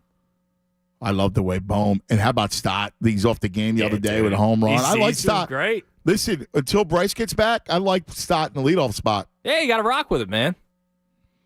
The kids are carrying him. It's a daycare, bro. It is. Daycare part 2. Let me ask you That's this. The thing. The people that cried about the daycare, the Maton and Vierling. No, these are the real These are the guys that are actually, yeah. they are the ones that actually do the contributions. Exactly. And Maton wasn't even on the NLCS roster. Yes. Or Diaz, whichever one he was on the roster for. Yes. Oh, how about Jim from the Palm says, toddlers don't make messes if you don't give them popcorn on a plane. Now, Violation. He did say that the popcorn was provided by the airline. They did not bring the popcorn onto the plane with them. So I'm just going to get that one out. Oh, the airline gave the popcorn. All right. How about that? But I would say, like, if Coop got the popcorn and he drops a piece, you let the piece go. But it seems like the whole bag was on the floor. All right, well. I say, yo, that's what Coop, kids do, Coop, dude. chill out, bro. That's what kids do. A couple things, and then we get back to the Sixers. And that's, by the way, that vault was tremendous with the draft. Oh, it was fun, man. I can't wait. I can't wait for it. It's going to be great next week. The USFL kicked off this past weekend. Oh, it did? You didn't know it, did you? No. They got 784,000 viewers on Fox. Is that good or bad? Doesn't sound good. It says strong TV ratings. Oh, good for them. Fox, NBC, FS1. Yeah, you know what's going to happen? Just like the XFL. Week 2 sees a decline of 25%. Look, why do you hate spring football so much? Just not good. It's like the play-in tournament. You're playing. These guys aren't even good enough to be in the NFL or close. All right. Well, those guys need to play too. Yeah, good for them. Why don't you start televising my Sunday league? I'll set some lines. Man. Over under the run line is 15.5. Listen, here's the thing. I would be watching my Sunday leagues. No. Oh. I would be watching if there's so much stuff to do now. Right? Like when I needed in February, like right after the Super Bowl. That's what they did with the XFL. They grabbed you for 1 week. Right. But you now lasted 1 week. Well, all I should have lasted. I should have lasted a couple more. Dude, I was watching XFL this weekend. I was like, should have lasted a little bit more. And then week 2, the next day I go, hey, how did week 2 go? Oh, I didn't watch a second. I didn't. I think there was like the NBA All-Star Weekend or whatever it was. It was one of those like dead weekends. It was after the Super Bowl. I was not over football, and I watched it. And I did. And I actually half enjoyed it. I really did. I half enjoyed it. You wanted to enjoy it, so you told yourself you enjoyed it. But like now, NBA playoffs, I was watching a little NHL. Yeah. Kings Oilers last night. Good. Dude, the Oilers are up. Take that, VG. That's what you get. Take that, Massimo. The Oilers were up 2-0 and then 3-1. Did you tell Moss that this morning? Damn right I did. You want to root against the Flyers? You want the Edmonton Oilers to be your number one team? This is what you get. Kings tie it. 13 seconds left in regulation. And then win it in OT, 4-3. Incredible game. It's USFL. You got all that going on. Incredible game. What? And then the other, real quick, let me give you the key word. My bad. I can go all day with this stuff because I have something else to hit you with. But yes, it's time. There we go. For our $1,000 gift card giveaway. The key word this time is happy. That's right. The word is happy, as in we're happy. The Sixers are up 2-0. 3 ways to play. Enter the keyword on the Fanatic app. Enter it at 975thefanatic.com, or you can text the word happy to 45911. Text the word happy, 45911. Once again, that keyword is happy. 97.5 The Fanatic's $1,000 gift card giveaway is presented by American Standard HVAC Contractors. Find a dealer. Visit AmericanStandardAir.com. One person selected at random will win. Get complete rules for this company-wide contest at 975thefanatic.com. Good luck. Sorry, I don't want to be disrespectful. Our man Barry, I'm not going to say the second part of your Twitter handle. I'm not going to fall for that one. Says, chill, I turned on spring football this weekend by accident, and he saw Eagles legend Cravon LeBlanc on the field. Oh, sorry. LeBlanc. Sorry. I don't mean to be disrespectful to the LeBlanc. Dude, little LeBlanc action. I'd rather watch Matt LeBlanc on Friends. Come on now. Don't ever say that. There is no way you would ever want to watch Matt LeBlanc in anything. I know. To anything. What was that? Wasn't he a pitcher in a movie where he had there was an animal that helped him, right? Wasn't it I don't Ed? know, dude, I didn't watch it. Wasn't it like a monkey I or something? didn't see that. I can't watch that. Hold on, I gotta find this. No, forget. No, you'll watch it with Friends. The one thing, Christy, you got to tell her no. Dude, you can watch this with Moss. It got a 2.7 out of 10 on IMDb. What's it called? It's called Ed. Jack Cooper, played by Matt LeBlanc, could be a world-class baseball pitcher if he didn't keep buckling under the pressure. He tries to keep his spirits up after he's traded to a minor league team, but loses all hope when he discovers that Ed, one of his teammates, is a chimp. Ed used to be the team mascot, but was promoted to third base when the owners realized he had a talent for baseball. As Jack struggles to get used to his new surroundings, Ed helps him regain his confidence on and off the field. Oh, my God. It sounds terrible. Come on, bro. You can watch that with Moss. Nah, bleep Ed. I'm out on the Ed. No good. You know what I got it's today? on TV today on Encore, 8:30. Oh, yeah? We got playoffs, man. I can't watch that. Sorry. I'm out on Ed. I got a little Champions League today, the second leg. How about it today? Good. I'm happy for the you. Second leg. You're not happy for me. I am happy Napoli for you. against AC Milan. I am happy for you. Napoli down 1-0. I need Napoli. Come on there, two Napoli. goals.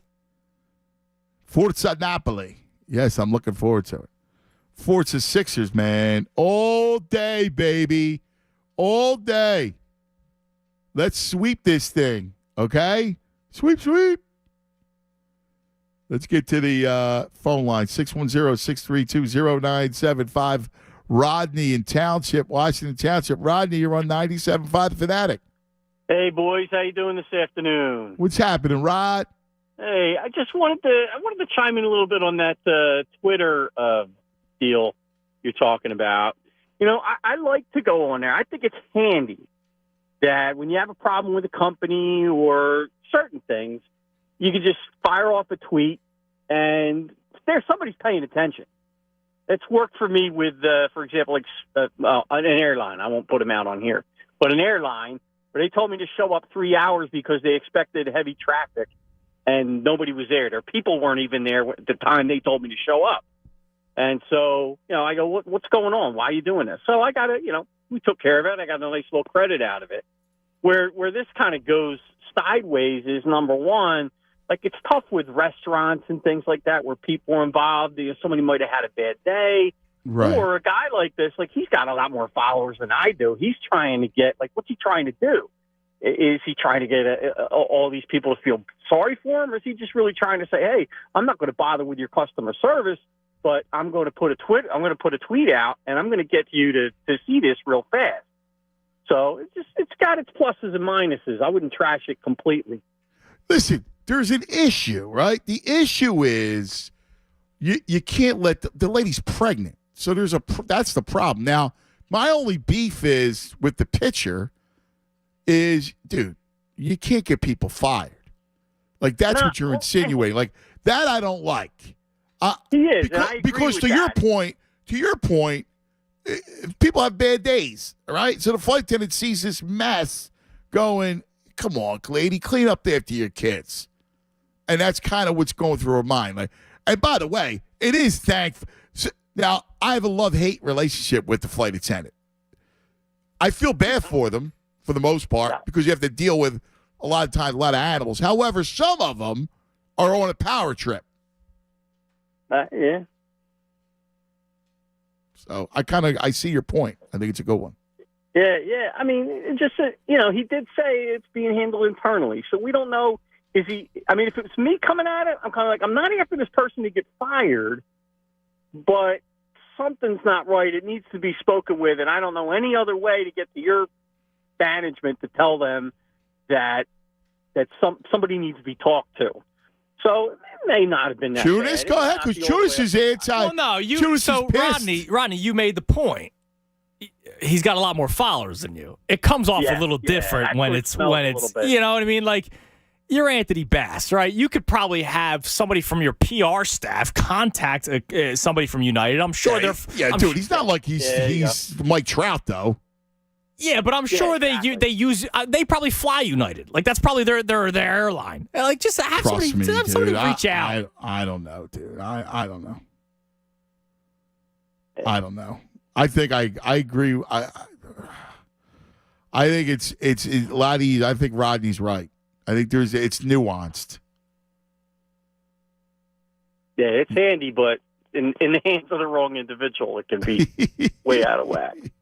Yes. Have a good day, guys. See you, buddy.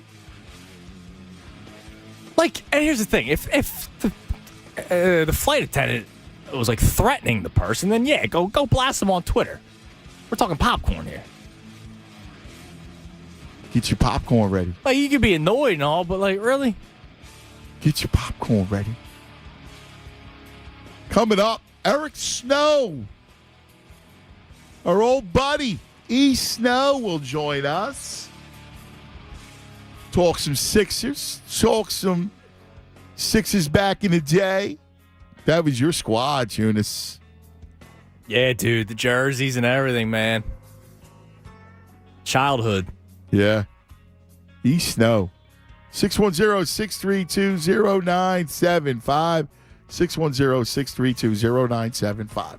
That's how you join us, because after E. Snow, it's just you, and we'll talk and some Sixers. And this is a fun day. Good time. It's April. It's great sports month. And if it is a great sports month, this is where I implore you to go get the Bet Parks Sportsbook app is ready and ready for all the goodies, like all the playoffs, same game parlays, and there's a myriad of ways that you can play these games. It's amazing. Points over, like last night, Maxey, you're building an SGP, Maxey over, Tobias over.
Anthony Gargano Show now on 97.5 The Fanatic.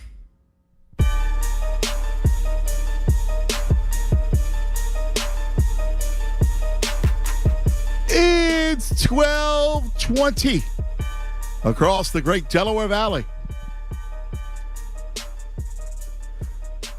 As we hang out, my wife just rolled her eyes at me. As we hang out right here on a celebratory Tuesday, up 2-0, Sixers. Feel good. Feel great about the series. Feel great about Maxey, who was absolutely tremendous. Just tremendous. 33. He just terrific.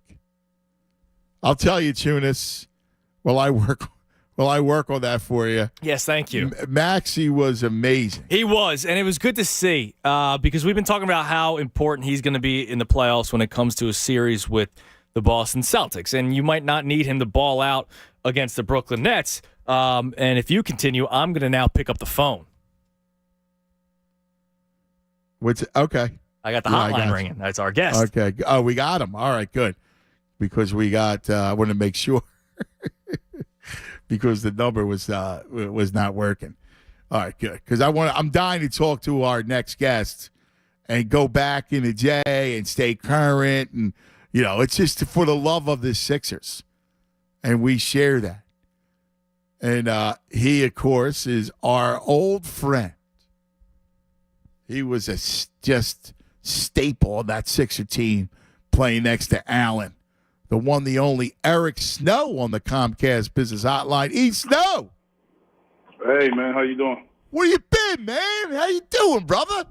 Being a dad, man. Being out the way. That's it. I mean, that's a full-time job right there. I know now. My dad used to always tell me, but now I know. Dude, trust me, man. I got a 10 and a 13-year-old boys, so they keep you rocking and rolling, Snow. You know that, brother. Yeah, I got them. Yeah, they all over the country. So my older boys. So yeah, that's it. That's what I do. And you watch ball, man. You watching this Sixer team? Always, yeah, always. Yeah, ever since I was a child, that was my favorite team. With I remember that, man. I remember that when you used to say that. So let's look at him. So up 2-0, and you saw last night that Harden does not have a good shooting night, but guess what? He's still playing that good point guard. They're blitzing Joel, so they need somebody else to take up the scoring load. It's Maxey and it's Tobias. Maxey was incandescent. What do you think about Tyrese? I mean, I can easily say he's exceeded my expectations, especially for this season. I knew he was capable of doing what he's done this past year, but I thought it would be a year or two from now, or I thought it would, kind of be when James probably was no longer with us. But he's been able to do it while Joel has had an MVP year and James had a very solid year. That's been pretty impressive. I think that his style and the way that he plays is needed for this team, and he's been very productive this season. Yeah, he again, they're going to need him against Boston because when, it looks like it's going to be a collision course between Sixers and Celtics, and you're going to need him, and you're going to need Tobias, man. Tobias moving to the dunker spot, I think has been key in this whole thing. Yeah, I mean, well, that's the great thing about Tobias is he's been able to adjust to many roles, not just with the Sixers, but his career, and been able to succeed in most of those. So his versatility really helps. I mean, you can put him in the dunker, you can make a three, you can post him up, you can ISO him. He can get to the line and convert from the free throw line. So, and then he can guard multiple positions. So, I think he's a guy that a lot of times people don't value because a lot of people look at his salary and what he's produced based on that salary. But I just think it was just tough to live up to that with the guys that were brought in. But he's still a very valuable piece to us trying to win the championship. Yeah, in a huge way because again, you need that because you know what's going to happen. Like, they're going to run it Joel. They're going to blitz Joel. And the thing about Embiid, and I'm curious, is when you watch a super like him and you watch a superstar, just because his game becomes refined. You know, having played along Allen, who was the smaller guy who played, you know, big and who just was this transcendental player. You know, Embiid's almost the opposite. This incredible big who does everything on the floor, including face the basket. Yeah, I mean, I think, you know, he does so many different things that it puts a lot of pressure on teams. And I've always been one that said in the playoffs, teams aren't going to allow him to play one-on-one a lot.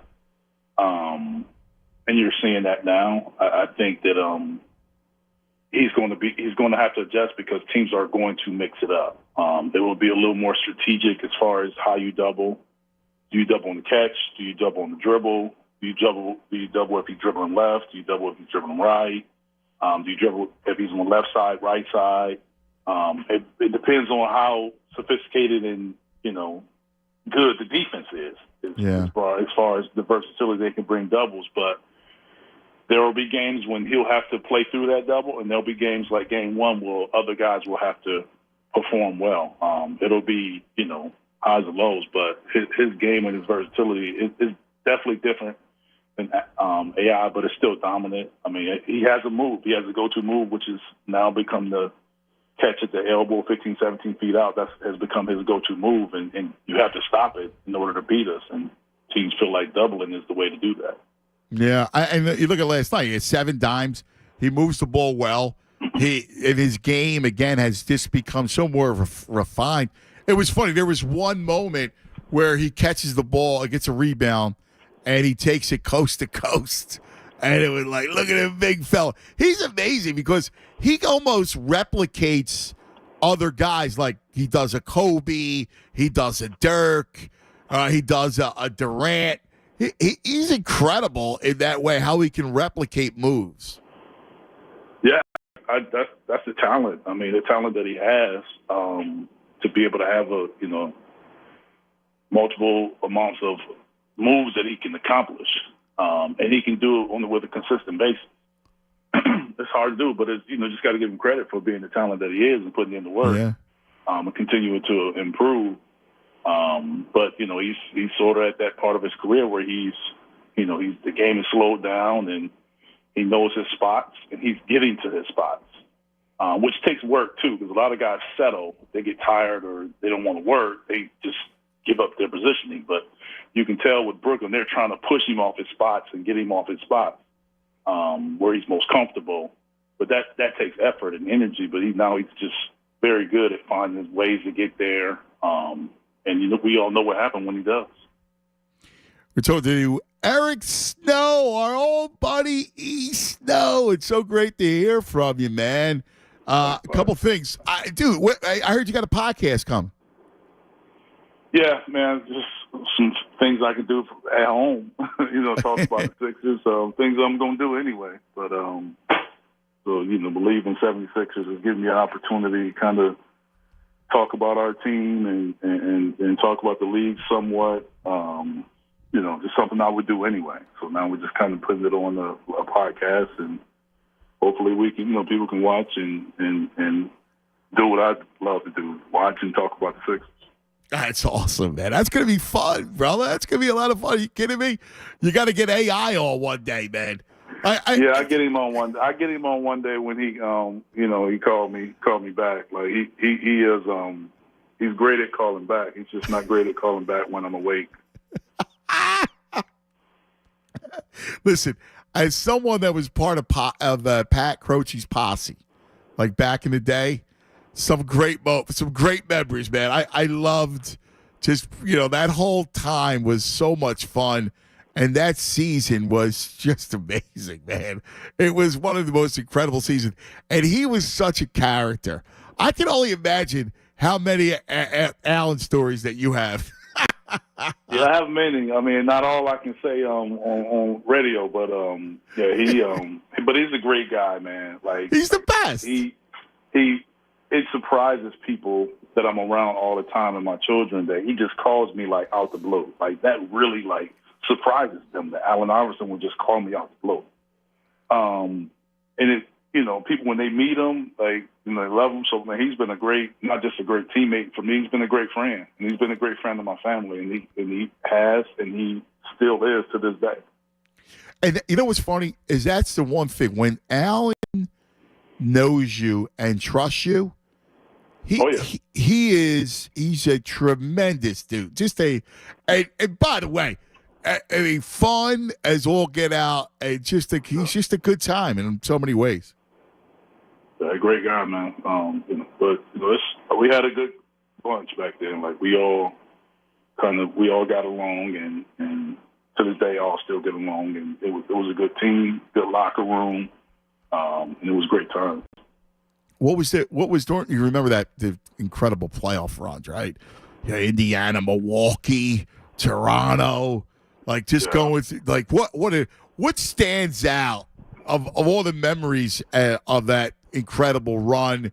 Of course, game one against the Lakers. What stands out to you the most during that whole run? I mean, you know, it's like the love that we get you would think if you didn't know, you didn't watch any of those games, you would think we actually won. Yeah, You think we actually won the championship. But it's I think what stands out the most is to me is the enthusiasm and excitement that was brought to the city. At that time, you know, like now you have the Phillies and the Eagles are making runs. You know what I'm saying? The Sixers are making runs.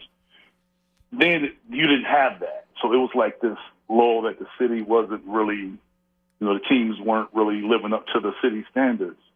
But the enthusiasm that was there, that whole playoff run, that season was just like none other. Like, I mean, I remember it just going to the arena, going to stores, anywhere you went. Remember the flags? The flags were everywhere. Yes. I traveled to Europe, everywhere I went. And when I mean everywhere, every single place I went, it was somebody that said I'm Philly or Philly fan, like everywhere. It didn't even matter where.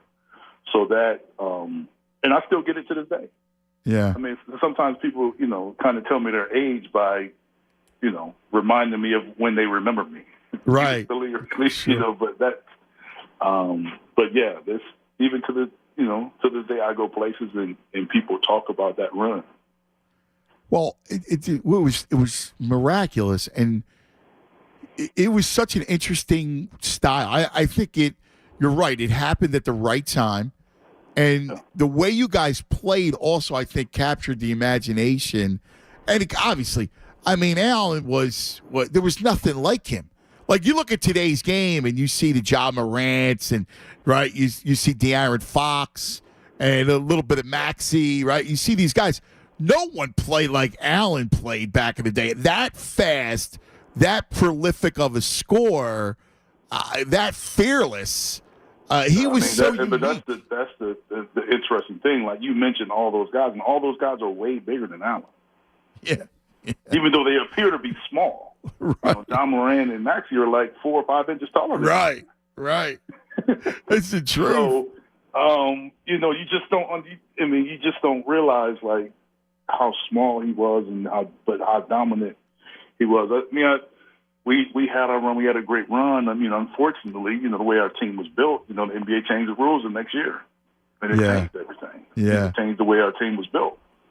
But you know, we that year that we did it, I mean, and it started previous years from that. You know, before we were all traded there, and you can kind of see we went from to not making the playoffs for 8 years or whatever it was before we were there. Oh, it was horrible. And then we made it, and, you know, lost to the Pacers. We made it to the second round. Like, oh, dude, the Sixers were non-existent, right? Like, it was crazy. Like, the Sixers were not, you know this, were non-existent. And so when Pat kind of takes over and with Comcast, and it changes everything, and AI's drafted, and then, of course, Larry Brown, who was, you know, he loved you, and he loved AI in his own way. They used to drive each other nuts, which was comical in its own right. Like that whole group, and he was a great coach. I mean, Larry had a great basketball mind. Yeah, I mean, he's awesome. I mean, people don't realize if you add all of Coach Brown's coaching errors, I mean, he could have the most wins of any coach of all time if you added his college, pro, and ABA together. Yeah. So that's how long he did it and the success that he had. He was a great coach, great teacher, great man. That was very, productive in getting everybody to buy in and understand what it took to be a team and be defined in your role and be successful in your role, which is hard to do sometimes. But he was able to do it, and we had guys that were willing and ready to buy in, and it was successful. Well, one of the things was interesting was how do you, and again, today's game is so different, but back then you had to get the right guy next to Allen, right? Like today, Allen is a combo, right? So Allen would have flourished, right? Even more. But back then, you needed somebody like you next to him, someone that could hit an elbow shot, right? Someone that could actually run the point and also get everybody to play their roles, where it allowed Allen to create the offense. Well, yeah, I mean, it was different because it was fewer possessions. It was harder to score with the restrictions that were put in place. So you needed more of a guy to put people in sets, run your offense, and AI. He did that as a point position, but in order for him to be the dynamic player that he was, it was best to move him off the ball. But being a smaller guy, you move him off the ball, you probably needed a guy that could run his offense, or Larry Brown. But at times, you would have to guard and defend bigger players. That's something I was able to do, which allowed me to play alongside AI. So I think it was probably guys that could do it. No, not probably. I know there were guys that could play alongside Allen. It just wasn't many guys that could play alongside Allen that could guard both guard positions, defend both guard positions. Yeah. So interesting. What would he be like? I think about this often. What would he be like in today's game? He would just be unstoppable. He's no. Yeah, I mean, he would score. He would score a great deal. I mean, and he would, with the restrictions that was taken off defensively, he would live at the free throw line. So I don't know how exciting the games would be because he would get fouled all the time. So yeah, and when he was hot, Allen Iverson's going to score in any era. So right. It really doesn't matter when. Then, now, 50 years ago, whatever, he was going to score the basketball. It's just so interesting because with today's game being so guard oriented, right? It's such a guard's game where when he got hot too, people realize he could kill you from three. When he was feeling it, he could bury threes all day long. Yeah, he could make the three, but Allen was a very underrated mid-range shooter. He was really, really good at it, and and that's where I think if you're watching today's games, a lot of these guys that have the most success, everybody look at Steph Curry because he's such a dynamic three-point shooter that, and a lot of guys are shooting three. You think it's a three-point game, but if you look at the teams that are winning and in the playoffs, that mid-range shot is always there with the winning teams. Look at Joel. Joel's about to win the MVP, and he's really a mid-range shooter. Yeah. So Kevin Durant, mid-range shooter. Like all of these guys are, it's still there. Yeah. So that's where I think that his ability to do that and tack around, play with speed, playing transition. Like, I mean, he averaged 30. He would average 30 in any era. But yeah, it would be different, but he would still be successful. Eric Snow with us on the Comcast Business Hotline. Eaststar guy. All right, two last things for you. One, looking back, was the right move the Mutombo-Theo trade? Was it the right move? Yes. Well, I mean, none of us really wanted Theo to get traded. So I think it was urgency. I don't think it was the right move from the standpoint of the youth movement, and we were all kind of the same age. I think it was an injury move. That's all I think it was. I think if Theo doesn't get injured, I don't think the trade happens. And then describe for me through your eyes the step over and game one, AI over Tyronn Lue. Look, I can be totally honest with you. I had no idea that happened until I started seeing the highlights after the game. Like, I didn't notice it at all. Like, I remember the shot. Yeah. But I know I was trying to pull everybody back and get maxed up and, what I'm saying, trying to do what was my job on the court. Like, I had no idea he did that. And then it became a thing, like, afterwards. I'm like, well, that's cool. You know what I'm saying? But I didn't see it live. Like, I really didn't. I seen it, like, on video or you're in the game. Your head's in the game. And so your head's always in the game. Yeah. It was ironic. Like, it was, and not ironic, iconic as far as it was great that it, kind of happened and, for what he did, and him and T. Lue was going at it. So I kind of felt kind of the intrigue to it. But yeah, during the game, I had no idea. Bro, you know what's nuts? We're up 12 on them in game 2. Can you imagine if you would have stole game 2? You never know. You never know. Yeah, I could imagine if I didn't have a broken ankle and George Lynch played. Yeah. You never know. Yeah, it's the truth, man. Brother, I got to tell you, it was great catching up, man. Looking forward to the podcast. All right, man. Take it easy, man. Talk to you guys anytime. You got it, man. We'll be talking soon. Again, East Snow on the Comcast Business Hotline. Checking in. It's good to hear East Snow Tunis. Talk a little Allen. Oh, of course, man. I could talk Allen all day long, man. Yeah, I go back every once in a while and check out. It's cool that YouTube. they're still connected. That's awesome. Yeah, that's pretty cool. It's a great story. All right, back to your call, 610-632-0975, 610-632-0975. Let's open up the phone lines again and take your calls. A little bit later on, we will talk to Jet McClain, and that'll be about 1:30 to discuss the Jalen Hurts contract. But first, let's talk about your lawn. Man, you go outside and you got to cut the grass. Now, believe me, I told you this the other day. I want to just cement my lawn. And if I could, I would. If I was allowed to, left to my own device, I would cement it. I'd build a nice cement yard.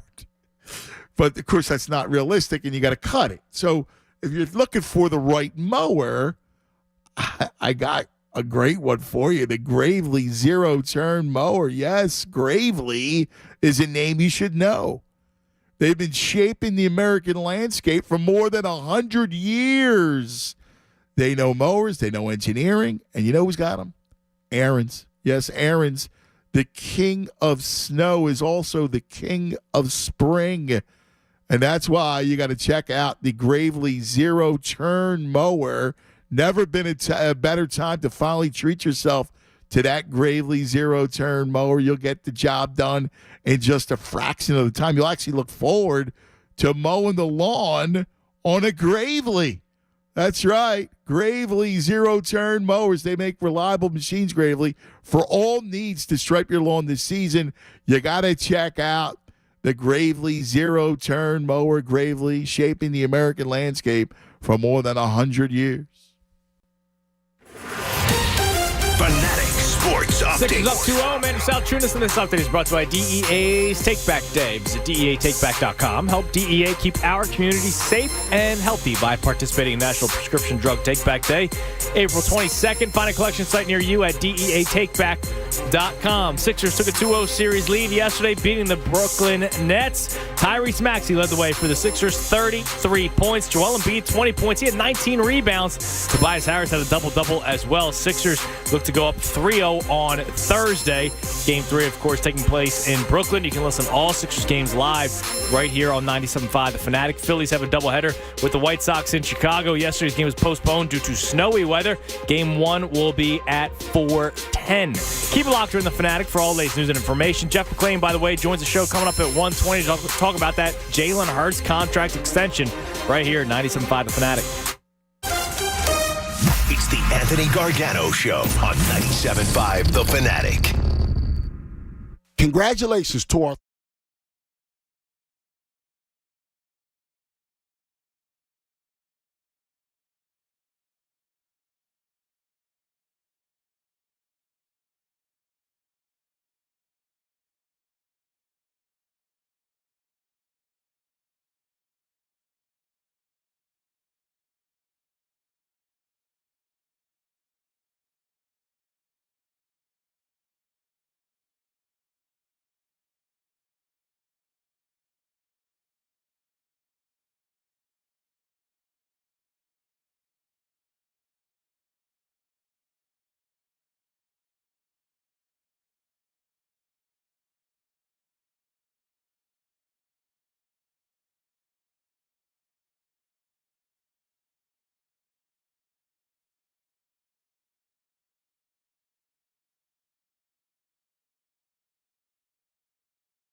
Yes.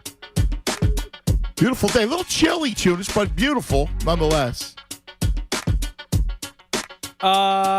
Is it chilly? I don't know. I'm here in the box. Well, I say chilly. I mean, it's not as been as warm. It's right now 64 with a lot of wind. I'm in shorts and a t-shirt. Of course you are. It's good. Well, it's going to be warm over the weekend. It's 86 on Friday, 80 on Saturday, then snow, and then then rain, and then in the 50s next week, dude. Weird. Yeah, it's And like, you saw snow in Chicago. I mean, I guess it is still April, so going back down to the 50s is kind of normal, I guess. Yeah. But Yeah, the up and down isn't. Yeah. The 88 and then the Yeah. Shouldn't have Lindros in the middle of April. Yeah. No Lindrosses in the middle of April is for sure. Oh, my God. All right, 610-632-0975. I have to ask you something. When did you know the term the nail? Are you familiar with that term? Now I am. So, it's interesting. When you watch ball, now all of a sudden, I got to get him to the nail. He's deadly from the nail. And in fact, we were talking about this last night. I go, when did the nail, my cousin and my buddy Andy, we were talking about it. When did the nail become a thing? Yeah, I don't know. You hear it more. I Googled it, and there are stories from 2016 in the New York Times explaining what the nail is, but I don't even remember hearing anyone saying it. Free throw line jumper. That's all I hear.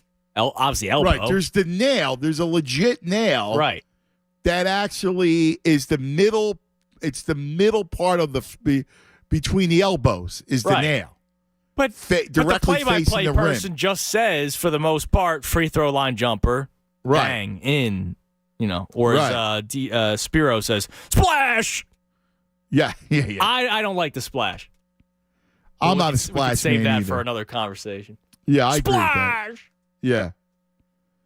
Yeah, he doesn't want to go bang. I get it. I agree with you on the splash. I get it. He wants his own thing. I don't blame him.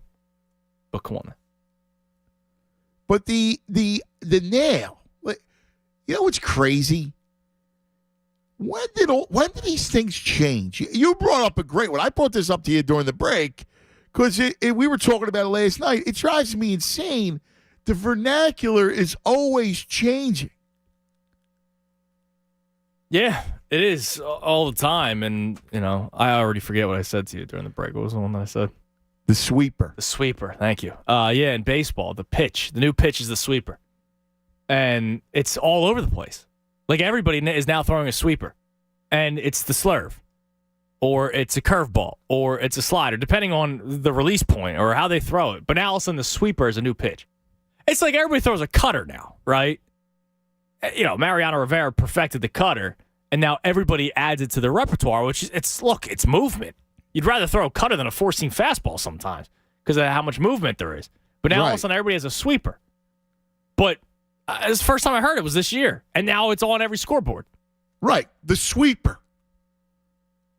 And again, you're right. It used to be a slurve. It's basically the speed between a slider and a curveball, which was a slurve, and now it's the sweeper. And it's bizarre because just how vernacular changes. Now, the worst of all of them is football. Football vernacular constantly changes, Tunis. Think about the read option, right? Well, read option, think about it, is a run-pass option. Yes. Do you need to call run-pass? You say RPO? It's a read option. Now it's RPO. You're running a read option. You have an option. You're going to run it or you're going to throw it. Now we got the right? RPRs. Well, that's it. Now it's RPR. Do you run it, pass it, or the quarterback keeps it? It should really be an RPK. Because it should be run, pass, or pass, keep. kick. Run, pass, or keep. Yeah, I guess it could be that. Yeah. I mean, And then there's the wide receiver screen or bubble screen or flash pass. Right? Yeah. Yeah. I mean, think about that. Think about how the vernacular, and I swear sometimes I think people use it, and sometimes I'm guilty of it too. I'll raise my hand. I don't know what it is, but it just seeps into your subconscious. Like when you watch enough sports, you talk to enough people, and you talk to, it happens all the time. It's unbelievable. Yeah, it is. It's funny. I remember, the cutter's always been kind of around, especially with Mariano, but there was also the running fastball, which was the same movement as the cutter. Yes. It's the exact same pitch. Yes. But now cutter is like the big one. That's fine. Yes. So before you know it, they're going to change the two-seamer. It's going to be something else. Well, Dawood has a good one. Dawood says, when you mix a slider with the cutter, you got the slutter. Yes. Got the slutter. Oh, my God.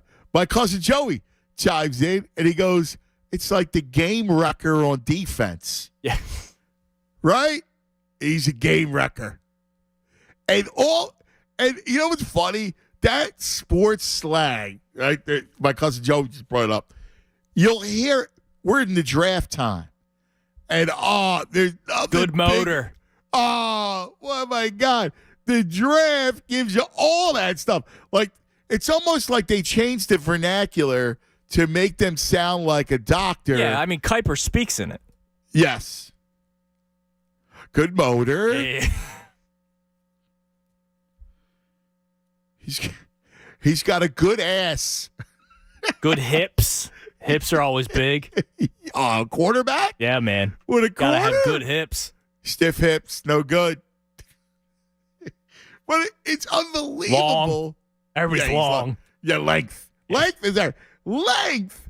And it's funny. Length in football and basketball is a monster. That always became something. Dude, I mean, football, look, I mean, I'll be honest. I don't really remember it so much 10 years ago. You could tell me if it was always kind of around. But I remember it was the Goff Wentz thing was when really the hand measurement started. Or was it before then, too? No, you know what's funny? That's been around for a while. I just don't remember people talking about the size of hands. But now it's what like happened was wait for it. We get people. Ian Rappaport live from the combine, and the measurements are in. Yeah, it's like we go to Dick Jonas at the CBS Sports desk, and we're talking about the size of hands. Yeah. No, listen. So that one, and I'll tell you when exactly that came in vogue. It came in vogue with Dante Culpepper. Okay. In the McNabb draft, because that McNabb draft was huge, right? And Culpepper had little hands. He was a tiny handsman. And what happened was he fumbled the ball a lot. And it became, now people went overboard with it, but it became a big deal because Culpepper did have a fumbling problem. And we attributed that to his little hands. Yeah, but Carson Wentz had big hands. Yeah, Carson Wentz had a dead head. That's true. I mean, the reason why he fumbled is because he held onto the ball and got cracked. That was his deal. Uncle Frank, great measurables. Oh, yeah, measurables. And it's weird because it changes, I mean, literally every year to year. And even how they describe, like you're right about, even how you describe how it all goes down, right? Like the action. So from the draft, think about this, from the game itself, from the plays, like they changed. You brought up, We brought up the RPO, RPR, read option. It's the same thing. Right. It's the same thing. It's a read option.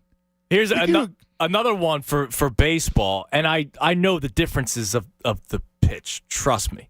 But the way it has changed in the game, the two-seamer and the sinker are basically becoming the same pitch now. The way it moves, because if you're a right-handed pitcher, it goes away from the left-handed batter. And now everybody throws a sinker, right? Like everybody has a sinker in Major League Baseball. So it is a different pitch because there's more dip to a sinker than a two-seamer. But what used to be, typical repertoire was four-seam, two-seam, and they used to call curve. it a sinking fastball. Yeah, now everybody's got a sinker. Just like how everybody has a cutter. Andrew Painter, he didn't have a cutter up until the spring. Right. And then all of a sudden, he's got a cutter and he's throwing 91 miles an hour. Yes. Totally. It's unbelievable. My man, Eric. That's why the draft experts like Will Levis, he's got big mitts. Big mitts. Oh, that's great. That's fabulous. And the best is always the the white safety. He's got sneaky speed. You hear that one all the time. Oh, yes. Sneaky speed. Yes. Sneaky athleticism. Yes. Guy's about to get drafted in the NFL. What's sneaky about it? Yes. You're right. What's so sneaky about his speed? Yeah, he's going to the NFL. Clearly he's got something going for him. Well, I'm used to say in a fastball has got late life. Late life, yeah. Well, what's so late about it? What did it? Did it hit the accelerator midway through? Right. But you know what's funny? I'll do the same. I'll say the same things, man. Late break late break on a curveball. Yeah, I understand. Late break on a slider, definitely. But late life on a fastball. Yes. It's not that it's got late life. It's just that it hasn't slowed down, getting closer to the home plate. That's really it. And nobody's throwing a pitch that's stopping. It's not Bugs Bunny out there. By the way, Nikki nails it. You ready? Nikki says, football draft lingo sounds like sex nomenclature. Big hands, stiff hips, big bottom, good length, great measurable. He brings it. Yeah. Got a good head on his shoulders. Oh, my God. That's the best. Let's go to back to the phone, 610-632-0975, 610-632-0975. Clap your hands. VG, you're on 97.5 The Fanatic. VG. What's up, boys? Oh, man, you guys are bringing out some good terms. Remember a term they don't use in football that I used to love, the bomb. You know how you should go for a bomb or throw the bomb? Oh, yeah. Yeah. Nobody uses a bomb. And a bomb is great. Who don't love a bomb? Yeah, right. And how about the hockey, the heavy wrister? He's got a heavy wrister. Yes. A heavy Speaking of hockey, my condolences as your squad. This is a good lesson for Moss. Just to keep his head up the way these leagues are always corrupt against these small market teams because they want these big market ratings. You got to call it. The only way the only thing that can stop the Oilers is bad refereeing, and that's what we got last night. 2 horrible calls, one at the end of regulation, one in overtime, and that's fine. We'll be back. Oilers haven't won a game once. 13 seconds to go, and the Kings tie it. Oh, down 3-1. They come all the way back to tie. Can't be. Oh, my God. That's right. Us Oilers are a better road team anyway. We'll get them. Us Oilers. He just said us Oilers. He said we. I told Moss, see, it's a lesson, man. You go against the home team, you lose. Oh, you were one of those guys that celebrated the Blues, weren't you? The home team's playing golf. The home team's playing golf. We're not against the home team. Well, I'm telling Massimo because he's, you have perspective as an adult. Massimo does not. Hey, big week for two guys that drive me crazy in town. Howie and Tobias. Howie comes up huge with this contract. I mean, who knows what? The interesting thing is we haven't seen what the cap hits are in like years 5 and 6. They're probably like $110 million each year. But we should be good for the next 4 years. And Tobias looks like he's got a little aggressiveness. He's Well, in the position, think about it. Look at the position. She switched the position. He innately gets more aggressive. He's not standing in the corner. Yeah, waiting for the ball. Can he do it against they're a dog team, these Nets. So can he do it against the Sox? Let's hope so. He looks like he got it going right now. I know. He looks great. Listen, you know how big that would be if Tobias can give you what he gave you in first 2 games? Oh, my God. Yeah, then there's conference finals for sure, I would think. Yeah. Can we talk about Doc's most uninspiring, inspirational talk ever? Come on. I mean, guys. Come on. Come on, guys. Come on, guys. Come on. Come on. Please, guys, do something. Yeah, you know what, VG? They went on a run afterward. They go on a run. I was about to tweet out something about it, and then Tobias has a steal. They go on a run after. Come on. He was just like, come on, guys. Please, let's do something, guys. Come on. What's wrong with you guys? Come on. Come on. Please. Come on. I haven't heard that lack of inspiration since like a Carson Wentz. Come on, boys. We can gosh darn do this.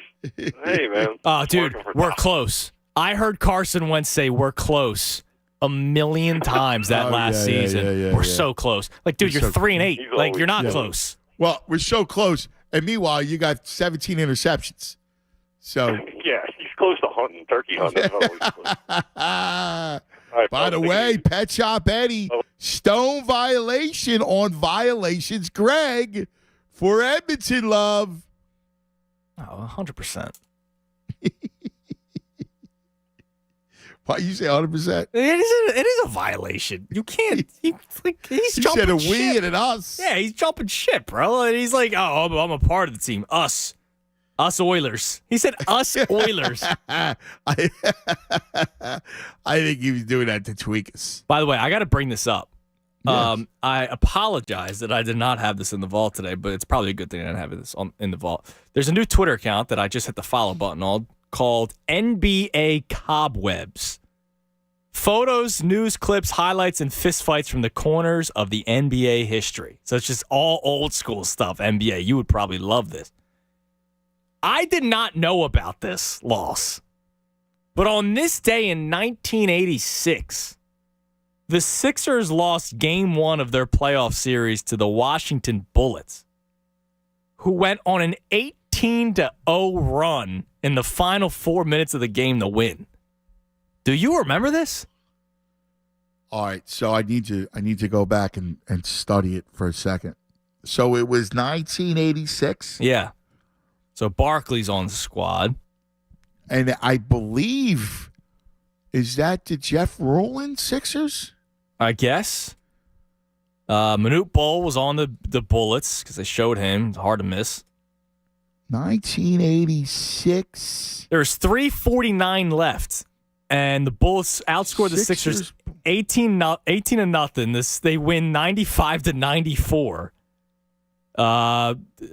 Dudley Bradley hit a buzzer beater 3, and Jeff Malone led the Bullets with 21 points. First round. It was a first round series. Wow, 95-94. Wow, look at this, dude. And there's a Fransky and LA Twitter account, which is awesome. And I follow that. They asked, why does this game never come up in the worst losses chatter? If this happened today, the internet would collapse. And they're right. Like an 18-0 run to close out a game. Yeah. Oh my God. Yeah. Terry Catledge, it was after the trade. They had what's his name was hurt. That freaking Rowland. Bone on bone. But then they come back. I don't care if your whole roster's hurt. 18-0 run. But you know why we don't talk about it, I guess? Because I barely remember, to be honest with you. Is they win in 5. Right, they win the series. So because they won in 5, 1986. They win in 5. I believe, if I'm not mistaken, that was the year that we lost to the Bucks. Is that possible? That we lost to the Bucks that season? If I remember correctly. 1986 Sixers. 1985-86 Sixers. And I think it was they lost to Milwaukee, and I got to get more of this. And yeah, they lost to Milwaukee in 7. Yes. And Doc, yes. And I think it was Mother's Day or something. Doc misses a big shot. It was like an elbow. They lost by 1. Yes. Your leading scorer that game. Yes. Not game high, not just Sixers high. Yes. That's Sedale 3. Yeah. Dude, I remember that was one of the days I cried, I think, if I'm mistaken. Dude, they were 54-28 that season. They were a good team. Yeah, it wasn't a bad squad. They were a good team. And I remember it was the Bucks, dude. And that, oh, my God, somebody's going to remember. I think you got to call 610-632-0975. That was when they played Tunis and the Mecca. And the court was green. It was this ugly green court. Do me a favor. Give me some bonus vault. Google the Mecca. And they would play like an organ as the game was on. What the hell was it? You got to find out for me. All right, sounds good. Not sending Ray in there. 6-1. No, listen, Dick Dunn, man. He's wanted for treason. Breach in the vault. That's why there was no vault yesterday. 610, Dickie Dunn. He's our number one suspect. 610-632-0975. 610-632-0975. It's Cuz Radio with the Tunis right here on a beautiful up 2-0 lead in the first round of the playoffs.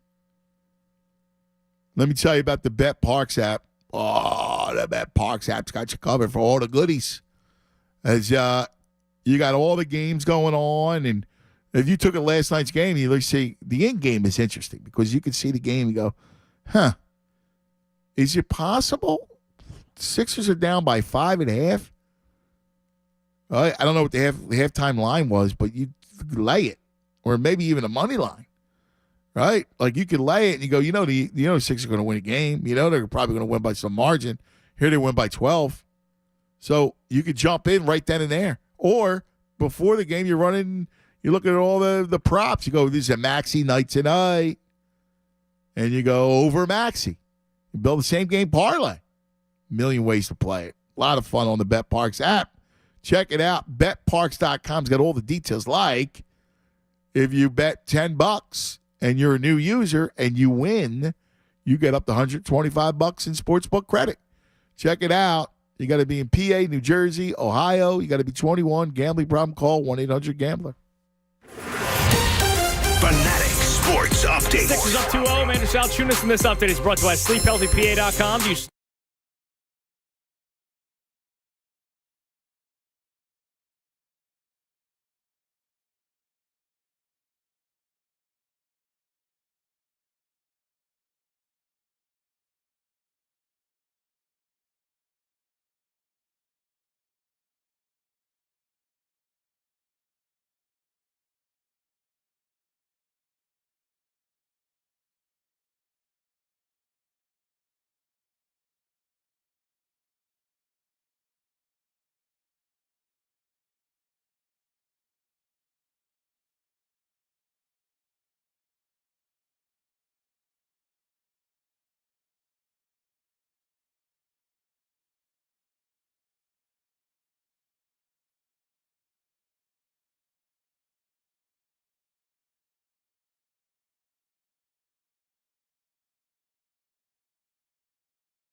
ACY. Check it out now.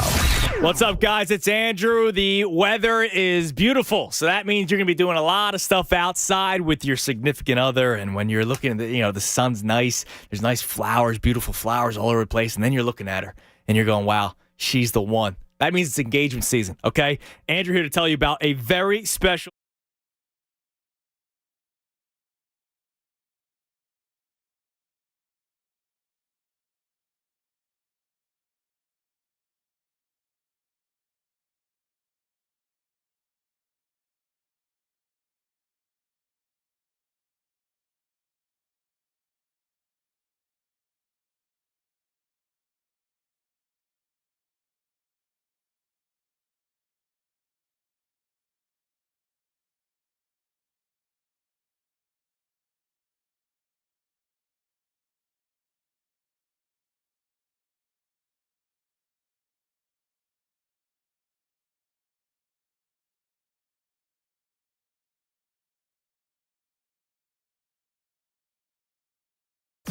More of the Anthony Gargano Show now on 97.5 The Fanatic.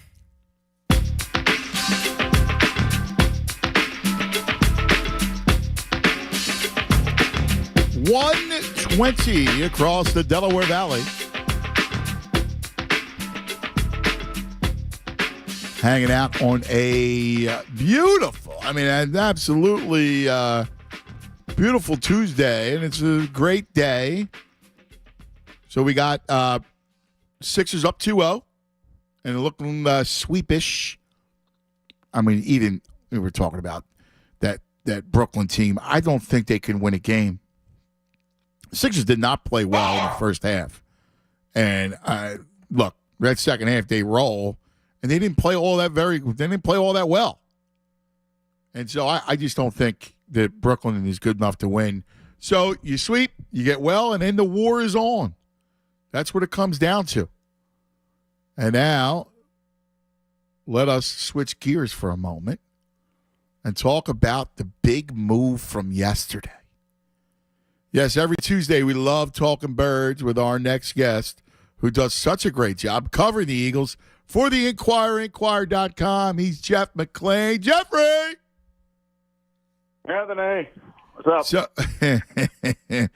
So just your overall thoughts of the deal. Let's break the deal down, because I thought Howie nailed it. I thought the timing he nailed. I thought the contract is what it is, and I liked it. I'm curious your thoughts.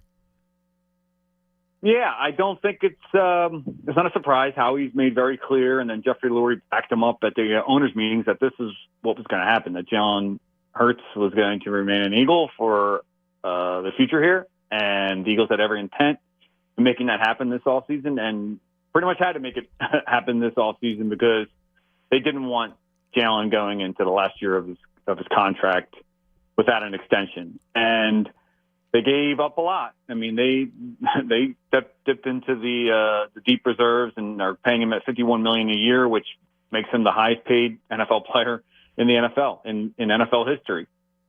It's not all guaranteed. That if Jalen had been pushing for that and a shorter time span, then this thing would have dragged on longer. But he kind of gave a little to get a little, and I think what you have is, if you see the salary structure, we don't have all the exact details about what, of how the contract is specifically spelled out. But, the Eagles are going to get the cap space they need these next 2 years to help them sign other players and sign even the players that they've drafted. They're going to have a bunch of first rounders these next few years, next early round picks. And at the same time, they wrap up by far the most important player on the roster, and a guy who made huge gains last season and finished maybe with perhaps his best game in the Super Bowl. Yeah, and so the cap numbers I'm looking at, tell me if these are accurate. Next season, $6.15 million, then $13.56 million, and then in 25 it jumps up to $21.77, and in 26 it jumps up to $31.77. Right. Those aren't backbreakers too. And then look, the if everything goes the way the NFL expects, and I'm certain the way Howie Roseman expects, the cap is just going to jump exponentially, and those numbers won't seem as grandiose in a few years' time. But look, obviously, as we've seen with other franchise quarterbacks here in Philadelphia and other cities, there'll be an opportunity to restructure if they have to find alternative ways to make the contract work once it really starts to get into the back end years, as I think the Eagles expect and hope to happen. Yeah, again, like you said, I mean, with the cap going up, I thought this was kind of like what you were going to do. You weren't going to you weren't going to not sign him. You weren't going to trade him. Now, there are other people. We had a debate yesterday. There was another debate, and I understand it, which is this backlash that the quarterback position is so important. Sometimes it's overvalued, according to the opposite people that are debating it and saying, well, you're better off, not just going every 5 years and trying to develop a quarterback and build up around the team so you save all that cap space. But to me, like, you find a quarterback, you got to keep him. And I don't think you need to reinvent the wheel. Yeah, I mean, that's a risky gamble to take. And I don't know, give me what's the example in the NFL where that's been successful? Look at the Super Bowl winners and look at the quarterbacks in the Super Bowls the last decade and the last decade plus. I mean, you're giving yourself your best opportunity to win a Super Bowl with an elite level quarterback, right? I mean, I think that's just, there's no argument there. Think about it, right? Are there exceptions? Yeah, there's exceptions, but if you're playing the odds, it benefits you so much. Now, look, I'm not saying that we know everything about Jalen Hurts yet. We don't. I mean, he's had one really good year, one great year, MVP caliber year. But that's not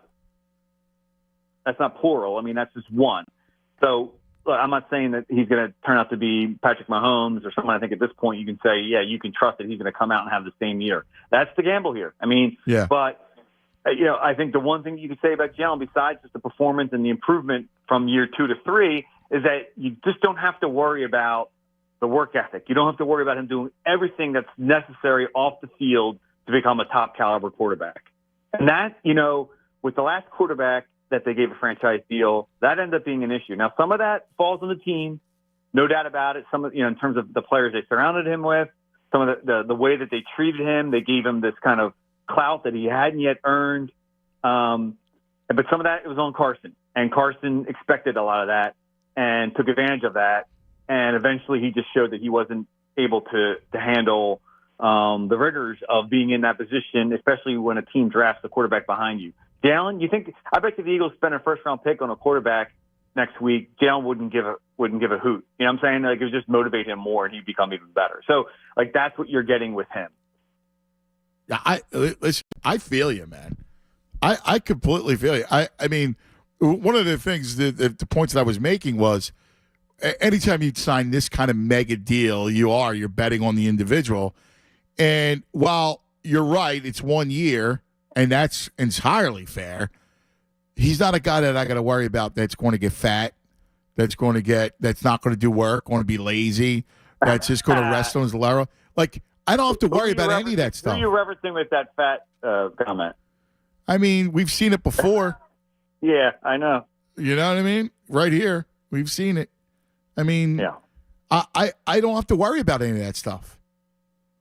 You know? No. I don't have to worry about hoagies. I don't think I haven't been around him. I don't know Jalen particularly well, aside from just having to cover him, but I don't think there's any issue there in that regard. I'll go back to the thing that Marty Morningwood, who really kind of did a lot of work with Jalen when he was a rookie during the pandemic, when really no one else was paying attention to him, said to me before the start of his second season, Marty was no longer at the Eagles. He said, I would bet on Jalen Hurts every single day. Wow. And that's what the Eagles are doing here. Yeah. Yeah. I mean, again, it's so interesting because we have the draft coming up, Jeff, and I'll remember that draft. I hated that pick. I did. I hated the pick. I remember you and I talking about it. I remember texting you and I were texting about it. I'm going, what's he doing? Yeah. What? And I understood what his rationale was. I just thought it was faulty, knowing that you had a franchise quarterback and you had no receivers, and you were drafting a backup quarterback to help you kind of navigate those costs. And I thought it was overthinking it. And here it turns out to be he's the franchise quarterback. It's amazing sometimes the path of players. I think where the Eagles get credit is just in their value, in their overvaluing of the quarterback position. It's something that has paid off in dividends for them. Now, look, I don't think they're the quarterback factory that Howie Roseman said he thought that he wanted the Eagles to be. But I mean, if you look at it compared to a lot of other teams, that they've had success with multiple guys, but a lot of that has to do with the fact that they've had to kind of go to multiple guys because they've made mistakes in their evaluations at that position. But in this regard, it paid off in the end. But make no mistake about it, they didn't think Jalen was going to be this. If they did, they would have drafted him in the first round, where they would have, you know what I'm saying? So okay, this happens in the NFL, so they got lucky, fine. But to their credit, they stuck with him. Again, got a little lucky last offseason when Russell Wilson didn't want to come here, when Deshaun Watson didn't want to come here. But that's okay, right? I mean, and then this year they did the right things. Last offseason they did the right things.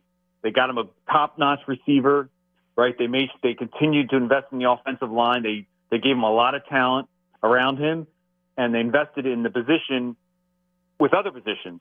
And he in return became what he became last season. So the Eagles get a lot of credit. But, if we're looking at this objectively, this wasn't something that they thought probably would ever happen. They wanted him because they were worried about Carson and the injuries, and they saw what happened with Josh McCown in the playoff loss to Seattle, and they figured if they had a higher quality, cheaper alternative at that position where they can invest other people, then maybe they would have won that game and they get Carson back the following week, et cetera. They like Jalen. There's no doubt about it. They invested a second-round pick in him, but I don't think they foresaw this happening. No. And listen, in fairness, not a lot of other NFL teams did either. I mean, he does this on his own, and he turns himself into just this kind of player. I mean, again, that's the one thing about what Marty told you is that you hear from everybody is that he's a dude who will not be outworked, and he's a coach's kid all the way. Yep. He just has that the makeup. Obviously, being a coach's kid is fostered in him this mentality that of how to approach things the right way in terms of doing his work, but also just who he surrounds himself with, his activities away from football. He's just, a lot of credit goes obviously to his mother as well. I mean, this is obviously someone who's brought up the right way. And, we'll see. They're obviously going to be, life's going to change for him. There are obligations and pressures that come with being that franchise quarterback, especially in this town. And there's a lot more money now that is going to be in his bank account. But I don't think Jalen plays for the money. It's going to be a nice thing for him, but I don't think that's a motivating factor, at least anywhere in the top 5 probably. And I don't think it's going to change him very much either. Yeah, I agree on both counts. I think, when it's like anything in life. I think it's a truism of life that you do what you do out of the love of what you do, and then the money will come. And right. I think that's squarely with Jalen Hurts. Now, the interesting thing is, and you said this, and it was, the words are just stunning to me. You said, I don't know Jalen Hurts. And the fascinating thing about those words, I don't know Jalen Hurts, is you cover this team. You're probably closer to this team than anyone else, right? Outside of the family inside. And you don't know them. And one of the things that I think would really help Jalen is that I want to know about you. I want to know who you are, man. I got to know Donovan, and there was things I liked a lot about Donovan, especially early in his career, and I think he kind of changed a bit as the years went on, and not to his fault either. Sometimes it was external stuff that forced the change. But I want to know about Jalen. I just want to know him. Yeah, I think his personality. He's never going to really let you in too much. And I'm not just saying me. I meant in terms of like the outside world. I saw a little bit more openness last year. He was willing to sit down with me and talk, just me alone, about the story I did about his history and his legacy in the Eagles' history of having black quarterbacks. And he seemed more than willing to really discuss that topic. It's something that's very important to him. And so when I broached him about the idea, I was a little nervous. I wasn't sure. And we didn't, I think he kind of bristled at some of my questions in his first few years. And I think some of that had to do with coming from Alabama and also obviously the way he was raised. But he was great in that interview. And I think there were other opportunities where he, over the course of the season. Now, it helped that he was playing well. There was really no opportunity. There was never any reason to really question his performance. So maybe that had something to do with it. So I saw a little bit of that. And I think with the contract, too, and becoming the face, the fact that, the bona fide face of the franchise, maybe he'll take it upon himself to do a little more of that. I mean, the Super Bowl, the press conference he did, I thought were great there. I think he really did a good job of representing himself and the Eagles and everyone who he surrounds himself with. But I don't think Jalen's ever going to be a guy that's going to be like, Mahomes,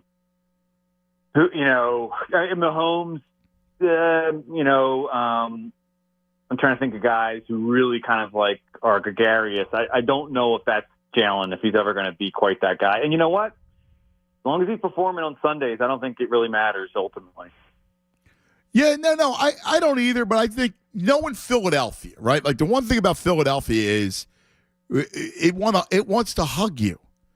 These people, being in an old city, the way we view the Eagles as a city is we let you in on our homes on Sundays, and we really want to know you, and we overlove you, or whatever. We're intrusive. We're like the intrusive family member, but it's born out of love, and I think it's incumbent on him to show himself a little bit. Yeah, it'll be interesting. That comes sometimes with age too. I mean, he's still only 24 years old. It's amazing when you think about how much, right. As Jeffrey Lurie said at the owners' meeting, he's the most mature 24-year-old that he's ever met. And honestly, I'd have to say the same thing myself. So I think some will come with that. If he's got a girlfriend he's had now for a little while, if he marries her and then you have kids, like that obviously will kind of mellow you out a little bit. And he does things that just like I know endear everybody to favorite. What happened in Washington when the railing went down, and like some guys just kept running in, and he sat there and made sure people were okay, and obviously the stuff he's done for the Eagles charity. I'm sure that he'll now kind of take the opportunity to have his own foundation. I know he has things that he's passionate about. So he has kind of showed some things here and there, but honestly, like this is like kind of who he is in a lot of ways. He's kind of a robot. And his brother, I recently described him that way in a story for SI, and others that I've spoken to have said the same thing. And I don't mean that in a negative way. I know. In that, like he's football, and when he's not football, he's a pretty chillax guy. He likes to cook his crawfish. He likes to invite guys over every now and then for dinner. Maybe go bowling. He doesn't really, the clubs and all that other stuff. That's just not his personality. He's always in the building, doing the necessary things that he has to do to get him ready for Sundays. I don't know if there's much there, but the thing, in terms of him having, anything beyond what we've been able to report or we've written about. And again, I don't mean that in a negative way. I just think that that's just who he is. Yeah, that's a good point. I think you're right. I think because everybody tells me the same thing, that he's just football. Like football's his hobby, right? It's his job and his hobby. Like so, that's what he's about. It's pretty simple. He's an old soul, too, and that was something that I wrote about in January. Kind of not really a feature, it's really more about his work ethic, but I kind of got into it and talking to other guys. Like, I mean, like just the little things, his musical playlist. I mean, he likes new stuff, too, but, like, I mean, he goes back and, like, for him, which would be old, he was born in the 90s. It was like, Anita Baker, as we know, she sang at the anthem partly because of him. He's kind of like an old soul. He's like an old man in a young man's body in some ways because he's mature, but that's also kind of how he carries himself and in terms of his interests and the way he treats people and it's just the kind of who he is. Yeah, it's cool. That's great. It's interesting. It's a fascinating story, man. And look, it's a big deal. It's done. That's a huge thing that they cross off the list when it comes to team building and for now in the future. And it's draft time, my brother. Yeah. 1 week. That's it. So next week we got a little draft preview with you. I can't wait. Sounds good. All right. You take care of yourself, my brother. Great stuff as always. All right. Talk soon. Here he is, Jeff McLean on the Comcast Business Hotline. Inquire.com. He does a great job with it. Do you want to know more about Jalen? Was my description or depiction of Philadelphia and our fans correct? Yeah, I would like to know more about him. Look, if I never learn more about Jalen Hurts, so be it. But I'm not really dying for it because that just means he's just flying under the radar and just playing football, which is pretty cool. But I will be honest, and this is no shot at Jalen Hurts. I absolutely hate listening to his press conferences. Yeah. It's just cliches. And then every once in a while, look, he has some good lines, right? I'll give him credit. He's had some great lines that he's, turned into T-shirts for a lot of people. And so I give him credit. He actually trademarked one that he said during the Super Bowl that may actually lead to some controversy because the WWE stole it. They had, one of the wrestlers used it. And that's all scripted, right? So they actually stole a trademark line from Jalen Hurts. But other than that, do I need to know more about Jalen Hurts? I don't need to, but I would like to know more about him. Well, it's not that you need to. It's more like, hey, man, he's our quarterback. Like, your quarterback, you got to know, you just want to get next to. Quarterback's quarterback. Quarterback is something special. Yeah, but there might not be much to get to know. He might be a boring dude. Okay, well, that doesn't matter. I thought it was cool when he sang the fight song, Fly Eagles Fly, after the NFC Championship game. I've never seen him do something like that. I thought that was pretty cool. I remember we had a guy tell us a story last year. He played flag football with him before the season. And he said to him, the guy had a tattoo on one forearm of the 2017 Super Bowl. And Jalen Hurts said to him, hey, don't get anything done on that other arm yet. Because, we'll have new ink for you at the end of this year, something like that. Yeah, dude, that's really awesome. cool. So the guy, clearly he's got a good personality. He's very confident. It's just the media's a little different. But you hear these stories. I'm sure there are going to be more stories like that come out about how cool of a dude this guy is. You know what's interesting when you compare franchise quarterbacks, right? So the last franchise quarterback was never comfortable. No. He was never comfortable, I think, in his own skin. I don't think he was comfortable in Philadelphia. You heard all the stories how he didn't like Philadelphia. That Philadelphia was too. Now, listen, I understand that we could be too much. We could be over the top. I get that. But I think Wentz was just not into the city folk kind of deal. This was too big for him. Yeah. It was too much pressure for him. I think he wilted. Yeah, what happened quite in frankly. He went to nice Indy. He wilted there, too. Yeah, but I think he was already done. Yeah.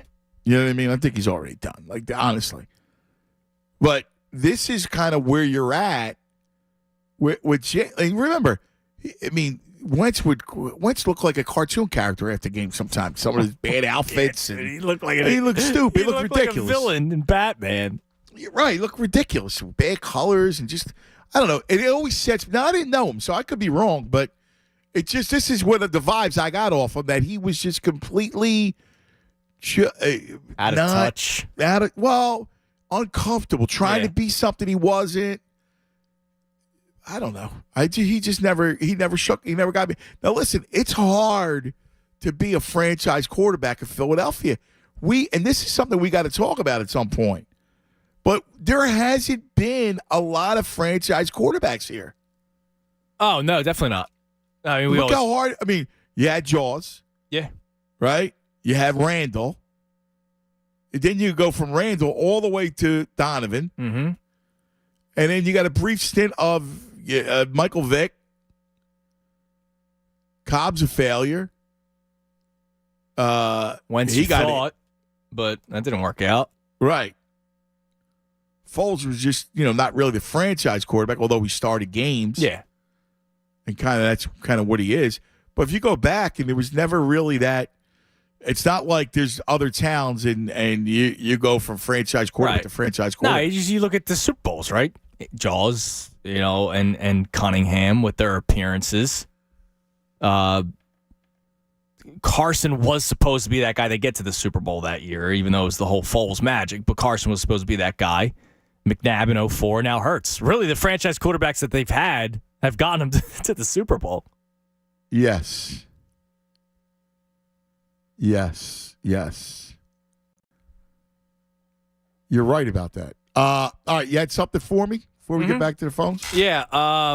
So this Cobwebs account, NBA Cobwebs, there's another one that happened this day in history with the Sixers. Oh, we got to talk about this, by the way, tomorrow. I got a lot of information now on that Bucks Sixers. Oh, okay. In fact, my cousin, so that Bucks Sixer Game 7 that you're talking about, my cousin and I, we were kids. It was Mother's Day. And that game was, I remember it was Mother's Day. And my cousin and I watched the game. We used to go to this it was called the Centerton Inn. My father would take all the ladies, my mother, my Aunt Cookie, my grandmother, and his mom, and we would all go, my mother's mother and my father's mother. We'd all go, and we'd all go to this, my Uncle Bob, everybody was there. We'd all go to this brunch, Mother's Day brunch. And Joey and I used to sneak off to the bar and watch the game. And we watched Doc miss that jumper to lose it. I mean, that would kill you. I remember being upset. We remember being so upset. You're all dressed in your good clothes, right? And we're sneaking off to watch the game. You know that. Yeah, everybody's been there. Of course. Well, 10 years earlier than that, same day today, April 18th, 1976 this time, the Sixers lost. This was an overtime of a series-deciding playoff game between the Sixers and Buffalo, the Buffalo Braves. Oh, my God. Bob McAdoo is at the free throw line, and I'm going to play you some audio. 121 to 119. He can give Buffalo a 3-point advantage here. Somebody's moving a basket underneath. Get him out of here.